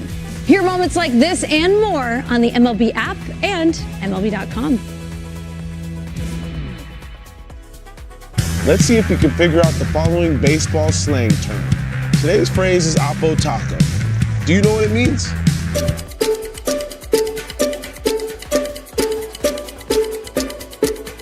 Oppo Taco, a home run hit to the opposite field. Austin Hayes with an Oppo Taco. His 13th, and it's a one-run game. Expand your vocabulary by listening to every game on the MLB app and MLB.com. Great moments in baseball have been broadcast on the radio since 1921. Smith corks one into right down the line. It may go. Go crazy, folks. Go crazy. It's a home run, and the Cardinals have won the game by the score of 3-2 on a home run by the Wizard.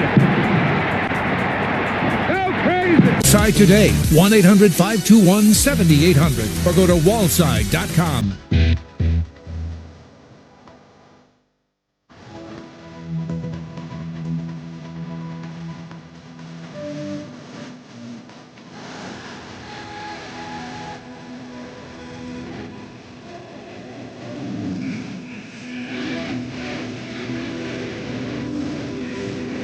Matt Bowman with this Orioles pitching change, brought to you by Primitive, official CBD relief partner of the Detroit Tigers. Yeah, Andy Ibanez coming on. When they announced he was going to hit, they bring in Bowman, who so far this year, right-handers are 7 for 23, 304 batting average, had more success against left-handers. And the first pitch is a called strike on a sweeper. And right-handers are going to see that sinker, cutter, sweeper. He does throw an occasional split finger. Really way over on that third base side, throws way across, kind of a slinger. Pitch is away. It's a 1-1 count. Jace Young finished his day 1 for 2 with a walk and an RBI. Steps way over in back of that right-handed header and starts that ball right behind him. Throws really across his body. 1-1. Wave and a miss. Tried to hold up and could not. It's 1-2. He starts very far third base side of the rubber. His front foot towards the bag at third, so he's very close to the plate. As you said, he just sort of slings it out there. The 1-2. This one shot towards center. Long run for Cedric Mullins, but he's got plenty of speed. He'll catch up to it for the second out. Yeah, that right heel of Bowman is on the far third base side of the rubber, and then takes with like a closed batting stance where he's standing on the mound, and then lifts up that leg and steps almost right at or behind a right-handed hitter. And you think about it, because he has that funky delivery, he's starting that ball behind these right-handed hitters. You bet. Pitch to Dylan Dingler is a called strike. It's hard not to give it a little bit, and that one catches the outside part of the plate. So starting it way behind a right-handed hitter, looks like that's a long ways away from you when it's thrown outside. The 0-1. Dingler checked. He went, according to the first base umpire, and it's 0-2. 4-2 Tigers here in the bottom of the 7th inning. Spencer Torkelson, a solo home run the other way, his 8th of the year. Here's the 0-2. Fouled into the screen. We'll do it again. Good for Dylan Dingler staying on that pitch after one on the outside corner, one off the plate on the inside corner. That one right back on the outside part of the plate, down and away, and Dylan Dingler able to stay with it and just get a foul piece of that to stay alive. Dingler singled in the 5th inning, moved Zach McKinstry over to third. He would eventually score, and there's a swinging strike 3, went down and in with the sinker that time, and the side is retired. Spencer Torkelson's 8th home run of the year puts the Tigers back up by 2 runs. It's 4-2 Detroit as we head to the 8th here in the Detroit. Let's see if we can figure out the following baseball slang term. Today's phrase is Oppo Taco. Do you know what it means?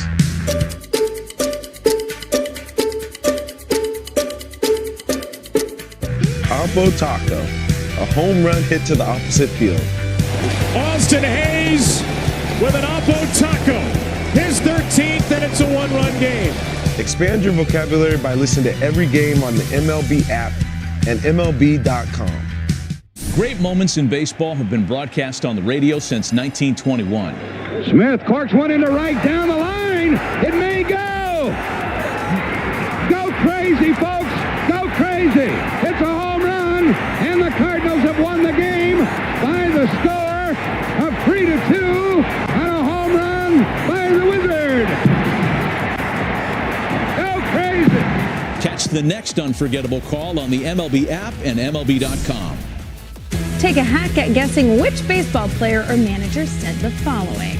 I really don't know what to say. I'm just so happy I gave something these people cheer. We all did. I mean, it was a great game. Both teams played incredible. It was a great game. That's Mike Piazza after he hit an 8th inning go-ahead home run in the first New York Mets home game after 9/11. Hear moments like this and more on the MLB app and MLB.com.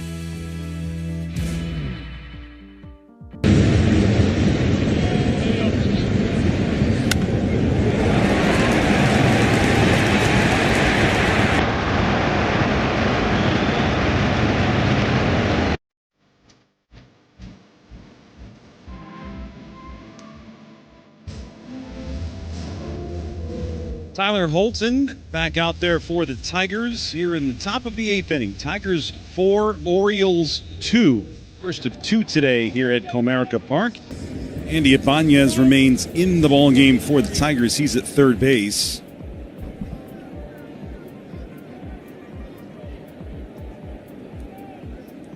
And Heston Kjerstad will be pinch hit for.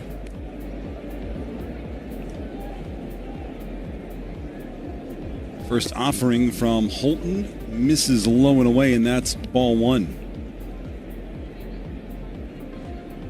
The switch hitting Dylan Carlson.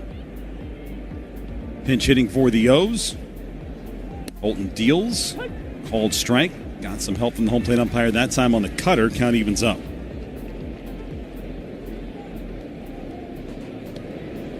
Kjerstad finished the day 0 for 3. Breaking ball, misses low.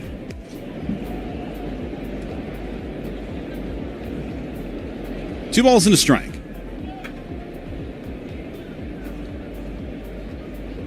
Switch hitter batting from the right side against the lefty. Rockets one deep to left and foul. And it's 2-2. Some hard hit balls off of Tyler Holton today, Dan. Yeah, that little bit of traffic. It all started with that base on balls. That's always that killer, especially with a couple of outs and you walk Cedric Mullins, a guy that you brought in to get that left on left, and that just led to that couple more singles and a run. 2-2, he got him on a swinging strike 3, fastball away. Holton picks up his first strikeout. Carlson retired, 1 gone. And can't understate that home run from Spencer Torkelson. No. The Orioles get a run in the top half of the inning, close it to a 1-run game. They're looking for that shutdown inning, and Torkelson just rifles one the other way. I just love his approach. He stays with his approach. Here's Ramon Arias. Takes low for a ball. You know, he always talks about, I got to stay with it. I got to trust it. Even though they continue to pound him outside, he stayed with it. and finally was rewarded because he's been hitting some balls the other way. 1-0. Outside 2-0. Will Vest warming in the Tiger bullpen. Tigers came into the day plus 30 in the run differential column. Tops in the American League. 2-0. Hit in the air to left. Riley Green racing towards the wall. At the wall. And it's gone. A home run. Arias, his first of the year. Cutter that sat inside. He went with the pitch. And Ramon Arias, his third hit of the ball game. And once again, we've got ourselves a one-run game at 4-3. Yeah, Arias has had a really good game. He swung the bat extremely well. And that's one of those pitches down and in, almost the reverse to that down and in to a left-handed hitter. That was down and in to the right-handed hitter, thrown by Tyler Holton. And Arias goes down and gets that barrel to the ball to hit it out. Jackson Holliday takes a strike on a sweeper. He's 1 for 3. That was the second home run allowed by Tyler Holton. Last time he gave up a homer is when he gave up the 2 runs in a losing effort to the Yankees back on April 9th. The high set in the 0-1. Sweeper called, strike 2. It's 0-2. So one-run game, 4-3. Tigers lead it here in the 8th inning.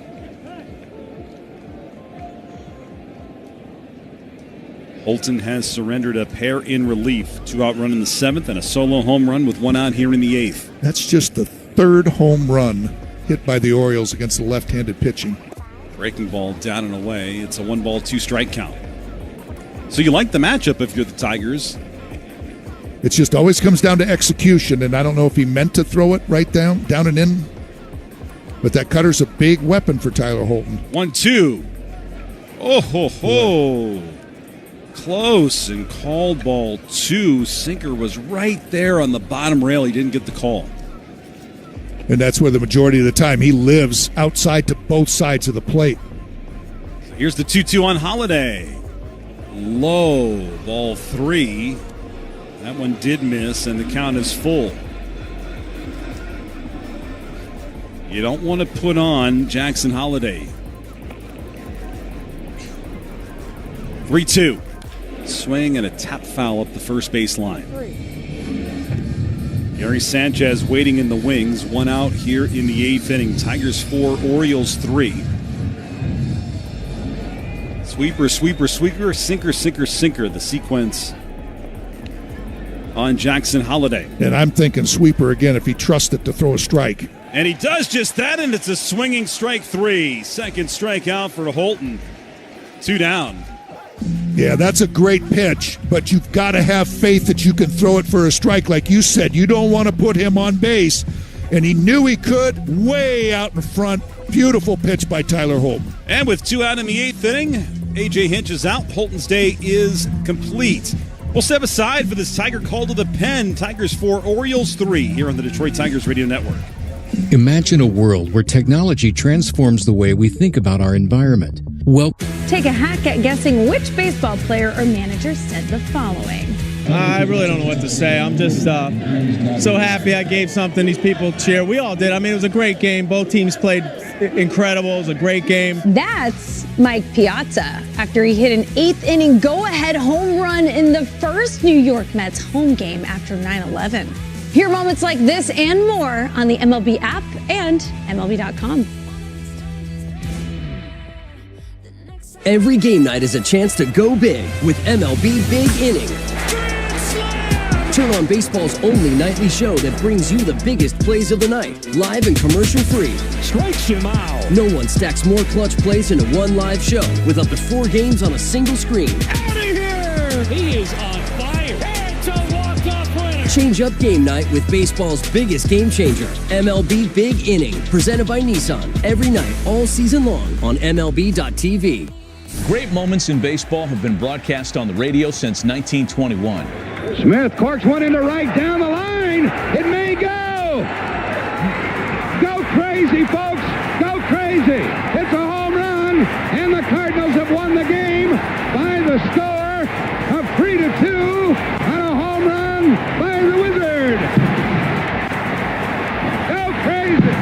Catch the next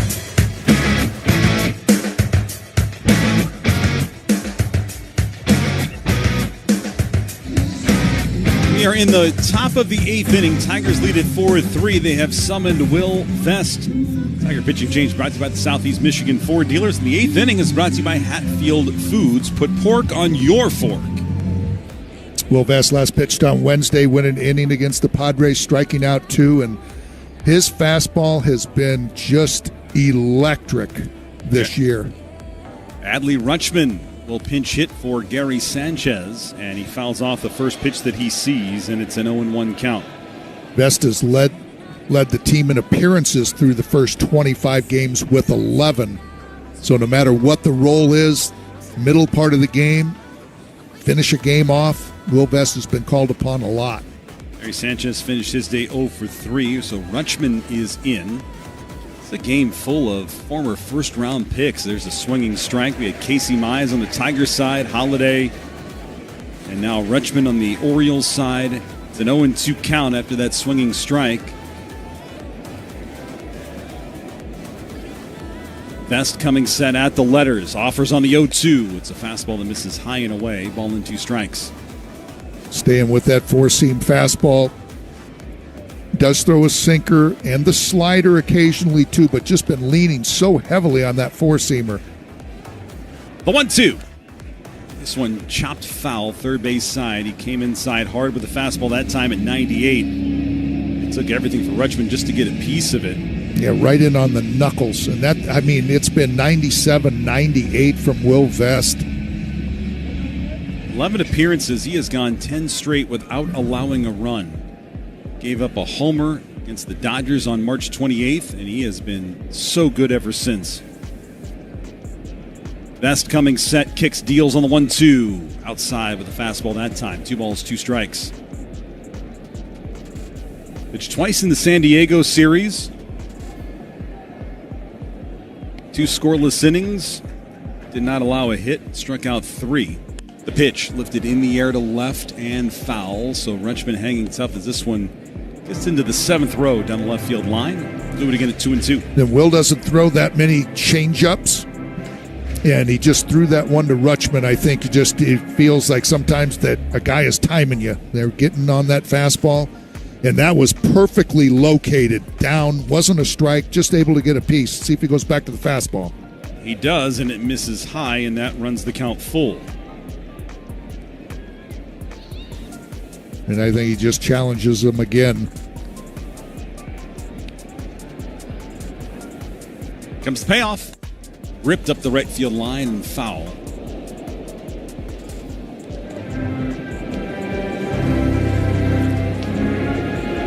Fan tried to make a barehanded grab on that. It's not a fun thing to do when it comes off the bat at 111 miles an hour. Yeah, you better have a glove on that. 3-2 the count. Payoff again. Lifted in the air down the left field line. It is headed foul. So we'll do it again at 3-2 on Adley Rutschman. Rutschman, 18 for 88 at the plate with 4 homers. Switch hitter bats from the left side. Vest on the 3-2 again. He lost him. Ball 4 with a slider. So a 10-pitch plate appearance resulting in a walk for Adley Rutschman and the Orioles, with the 9-hitter Ramon Laureano coming to the plate. Have the tying run aboard here in the 8th inning. Tigers up 4-3. That's a tough at-bat, I mean, by Adley Rutschman, just to foul off a bunch of tough pitches, causing Will Vest to throw a 3-2 slider. Laureano takes up and inside for a ball. You know, you can't just keep throwing those fastballs belt high, belt high, belt high. You know, as somebody as dangerous as Rutschman is, you got to change it up a little bit, and Will Vest did. 1-0 is fouled into the seats, and the count goes even. And again, you know, it's one of those where you look at the numbers. Rutschman is off to a very slow start, but you know that if you make a mistake, he's going to punish you. That's it exactly. That's why I can't blame him for throwing that 3-2 slider. 1-1. Wave and a miss on a slider. Now he's ahead of Laureano at 1-2. And that's what kind of swing you get right there. Right on right, I know, but boy, it's just you're guarding against that 97, 98 mile an hour fastball. That slider from Will Vest, you get an uncomfortable looking swing. Just kind of my heart's not quite into that little wave at it. The 1-2 in the dirt. Dingler smothers it. It's 2 balls and 2 strikes. Tigers up a run in the 8th. It is 4-3. Highly anticipated series between these two. Orioles off to a slow start this season. Tigers leading the way in the American League Central 2-2. Fouled straight back. We'll do it again.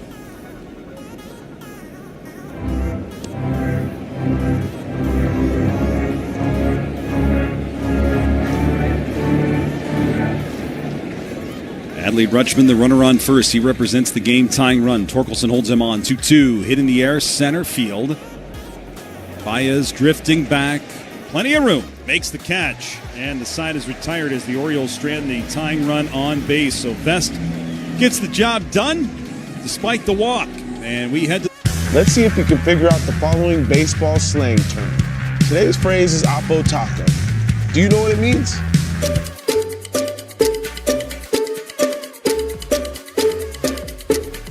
Oppo taco, a home run hit to the opposite field. Austin Hayes with an oppo taco. His 13th, and it's a 1-run game. Expand your vocabulary by listening to every game on the MLB app and MLB.com. Introducing baseball's all-new national pregame show, MLB Tonight, live at 5. Join Greg, Harold, and Dan, and a star-studded roster for a preview of all the night's matchups. Get a first look at the lineups. Everything looks good right now for the Yankees. First take from the players. I'm just excited to put any pair of cleats on. And the first of many breakdowns before the first pitch. A full night of baseball starts at 5. MLB Tonight's national pregame show. Weekdays at 5 Eastern on MLB Network. Take a hack at guessing which baseball player or manager said the following. I really don't know what to say. I'm just so happy I gave something these people cheer. We all did. I mean, it was a great game. Both teams played incredible. It was a great game. That's Mike Piazza after he hit an 8th inning go-ahead home run in the first New York Mets home game after 9/11. Hear moments like this and more on the MLB app and MLB.com.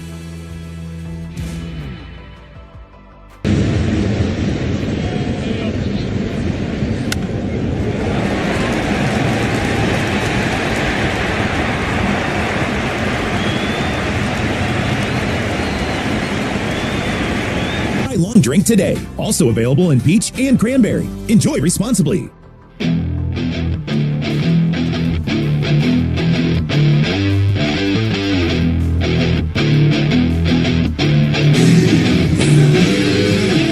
Bottom of the 8th. Tigers 4, Orioles 3. Tigers will be looking to add insurance. Trey Sweeney, Javi Baez, Kerry Carpenter against Matt Bowman.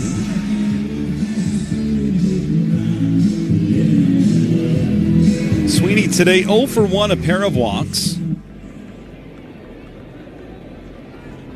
And Bowman gets back to work. Dylan Carlson remains in the game in left field for Baltimore as Sweeney puts a charge into this one deep to right. Ramon Laureano going back, leaps up and makes the catch at the warning track. One pitch and one out for Bowman to start the 8th inning. Trey just missed that one. Boy, that would have been nice, an extra base hit to start it off and just kind of hit it right at him, hit it right on the nose. 103 off the bat, just a frozen rope right out to Laureano. So one down for Javi Baez. 4-3 Tigers lead it, bottom of the 8th inning. Bowman kicks and deals to Baez. He takes inside, and that's ball 1. This copyrighted broadcast is presented by the authority of the Detroit Tigers and may not be reproduced or retransmitted in any form, and the accounts and descriptions of this game may not be disseminated without the express written consent of the Detroit Tigers. 1-0 to Baez. Backs away. It's 2 balls and no strikes. Now, Dan, I've got to ask some of our younger fans here today, they've shown him on the video board twice, shirtless on a day like today. And then I look at my partner, and he's got his bundled-up jacket on. Yep. 2-0. Outside 3-0. So safe to say you've never been shirtless at a professional sporting event? I have not. That's very safe to say. I do think it's kind of interesting when you're in some of those like locations like Green Bay when it's 20 below and you got people doing that. 3-0 pitch to Baez. And Javi takes a cutter for a strike. It's 3-1. Yeah, I probably don't need this big old heavy jacket on, but I played it safe. 3 balls, 1 strike on Baez. The pitch. Ropes this one over the leaping shortstop Henderson into left field, and Javi Baez has a 3-hit day.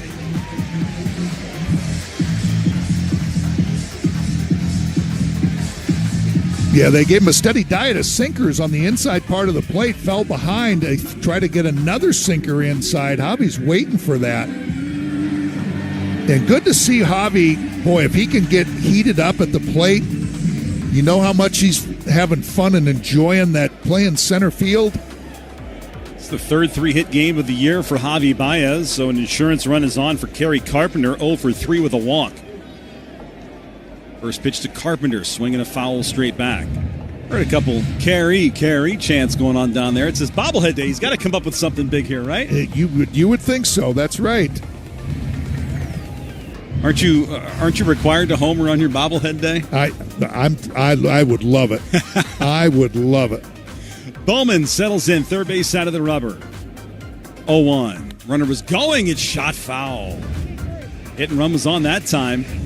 You know, it was sitting there. I don't know how they say Javi's healthy, but it's just one of those situations for him to be enjoying the game so much and running things down in center field. It was just a matter of time before he's going to take off. And that was a delayed steal. He just stayed right there, a couple of hops, and then took off, and I think took the Orioles by surprise, just a foul ball. 0-2 coming to Kerry Carpenter. Bowman a long hold. He kicks and deals. High and tight. Kerry has to duck out of the way.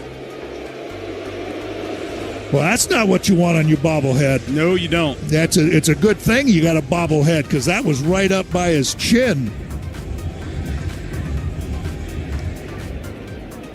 Ball and 2 strikes. 4-3 Tigers. Bottom of the 8th inning. Javi Baez, the man at first. Bowman, glove held next to his face as he peers in and sets.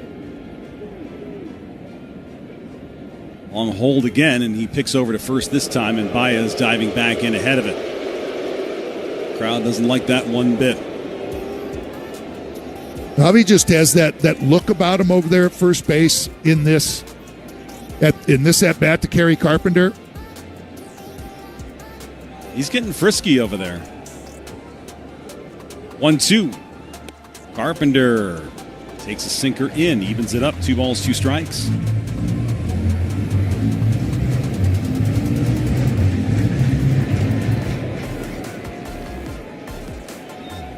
Two and 2 the count on Carpenter. 1 out, man on, bottom of the 8th. 2-2 from Bowman. Inside, runs it full on the sweeper. Boy, Kerry just is seeing the ball really well in this at-bat. Tracking those pitches very well. And I'm sure it's probably, it's not an easy at-bat, but you see the ball longer as a lefty against Bowman with that crossbody action. Runner goes. Pitch is shot into left. Charging in Carlson. He makes the running catch. He will fire back to first. Baez has to hurry. He'll slide back in safely at first base. 2 outs, and here's Gleyber Torres.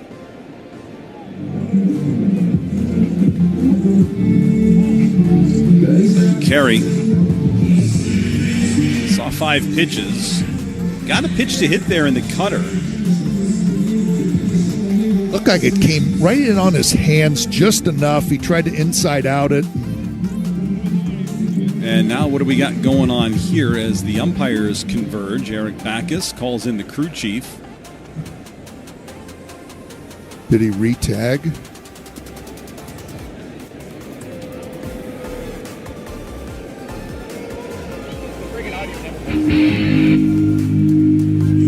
So, we under a review here, Dan? I didn't hear what they said. The only thing I can think of was did Javi go around second base and not re-tag?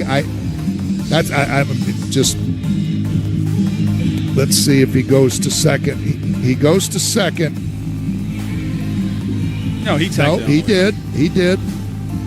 Now the throw comes in. This is a replay. It's brought to you by 1-800-CALL-SAM. The call on the field is confirmed. The runner did touch. Yeah, so he went past second base, made sure he tagged the bag on the way back. Right. So there's nothing to see here.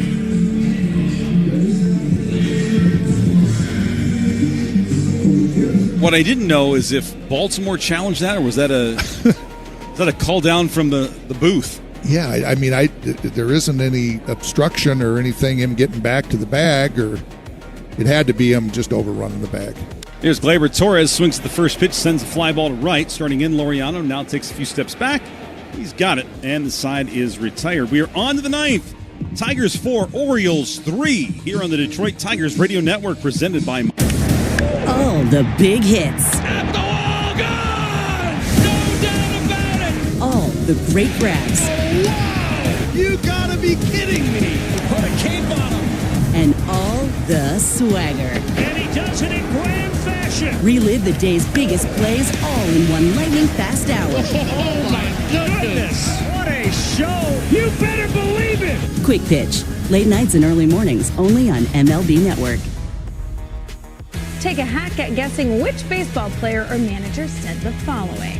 I really don't know what to say. I'm just so happy I gave something these people cheer. We all did. I mean, it was a great game. Both teams played incredible. It was a great game. That's Mike Piazza after he hit an eighth-inning go-ahead home run in the first New York Mets home game after 9/11. Hear moments like this and more on the MLB app and MLB.com. Great moments in baseball have been broadcast on the radio since 1921. Smith corks one into right down the line. It may go. Go crazy, folks. Go crazy. It's a home run, and the Cardinals have won the game by the score of 3-2 on a home run by the Wizard. Go crazy. Catch the next unforgettable call on the MLB app and MLB. It's baseball season, and you know what that means. It's Faygo time. Nothing beats an ice-cold Faygo. Faygo, the one true pop. Faygo is a proud sponsor of Detroit Tigers Radio.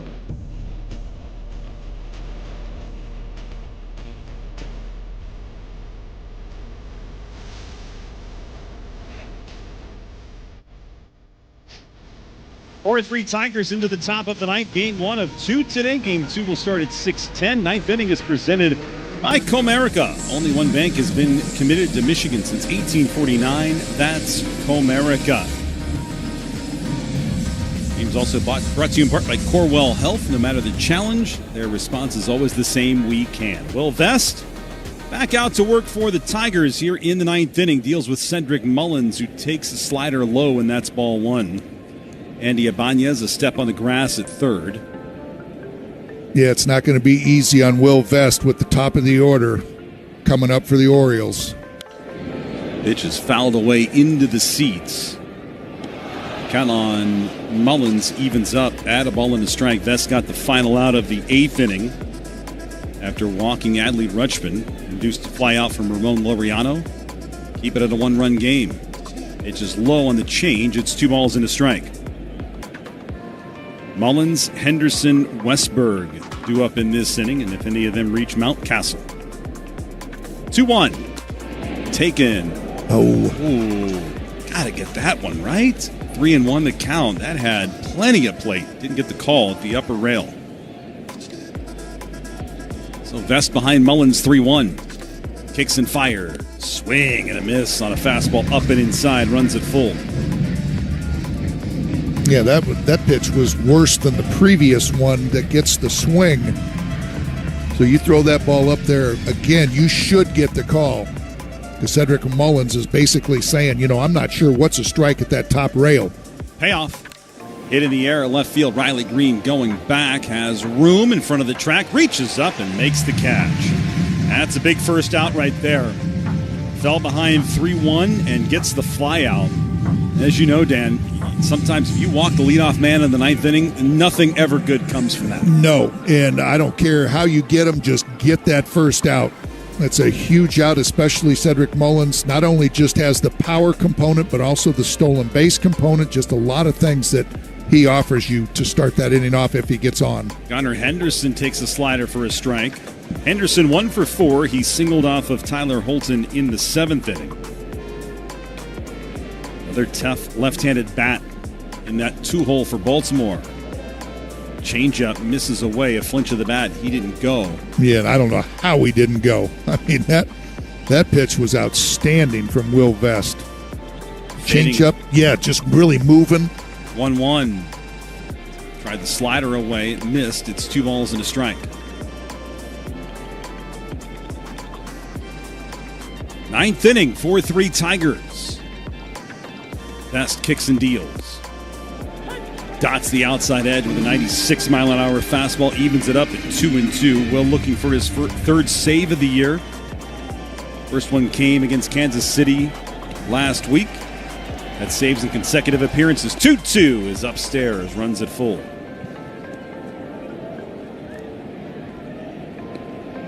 Looks like he's just trying to stay on that outside corner. The power of Henderson make him earn it. Payoff. Got him! A swinging strike 3 fastball at the bottom rail. 2 down. Boy, that's that 4-seam fastball of Will Vest. This thing is just taken off in the strike zone. It just looks like it's just taken off, and then right when it gets to the home plate, it just jumps. I mean, his pitches have so much movement on them, Dan. And you just swing right underneath it. 2 outs in the 9th. First pitch to Jordan Westberg is inside for a ball. I mean, it looks like it's a straight fastball, that 4-seamer, but it's got that extra ride and hop to it right at the plate. 1-0. Check swing. Called strike 1. Count evens up. 2 out in the 9th. It's a good combination, that sinker 4-seamer. First 2 pitches from Will Vest. The 1-1. Up and in. 2 balls and a strike. It's gone sinker, 4-seam, sinker, and then we'll see what he comes back with here if he goes back to that 4-seamer on the outside corner. Westberg has had a fantastic day with 3 hits and an RBI. Here's the 2-1 from Vest. Hit in the air, foul. First base side into the seats. 2-2. Came back with that 4-seamer, and I think if you can throw that slider down and away, you might be able to put him away. Crowd coming alive on their feet. 2 out in the 9th inning. Vest coming set. Deals on the 2-2. Got him! Swinging strike 3 to end the ball game on a 97-mile-an-hour fastball. 4-3 the final. The Tigers take game 1. We'll take a break. Player interview from that victorious dugout coming up next here on the Detroit Tigers Radio Network.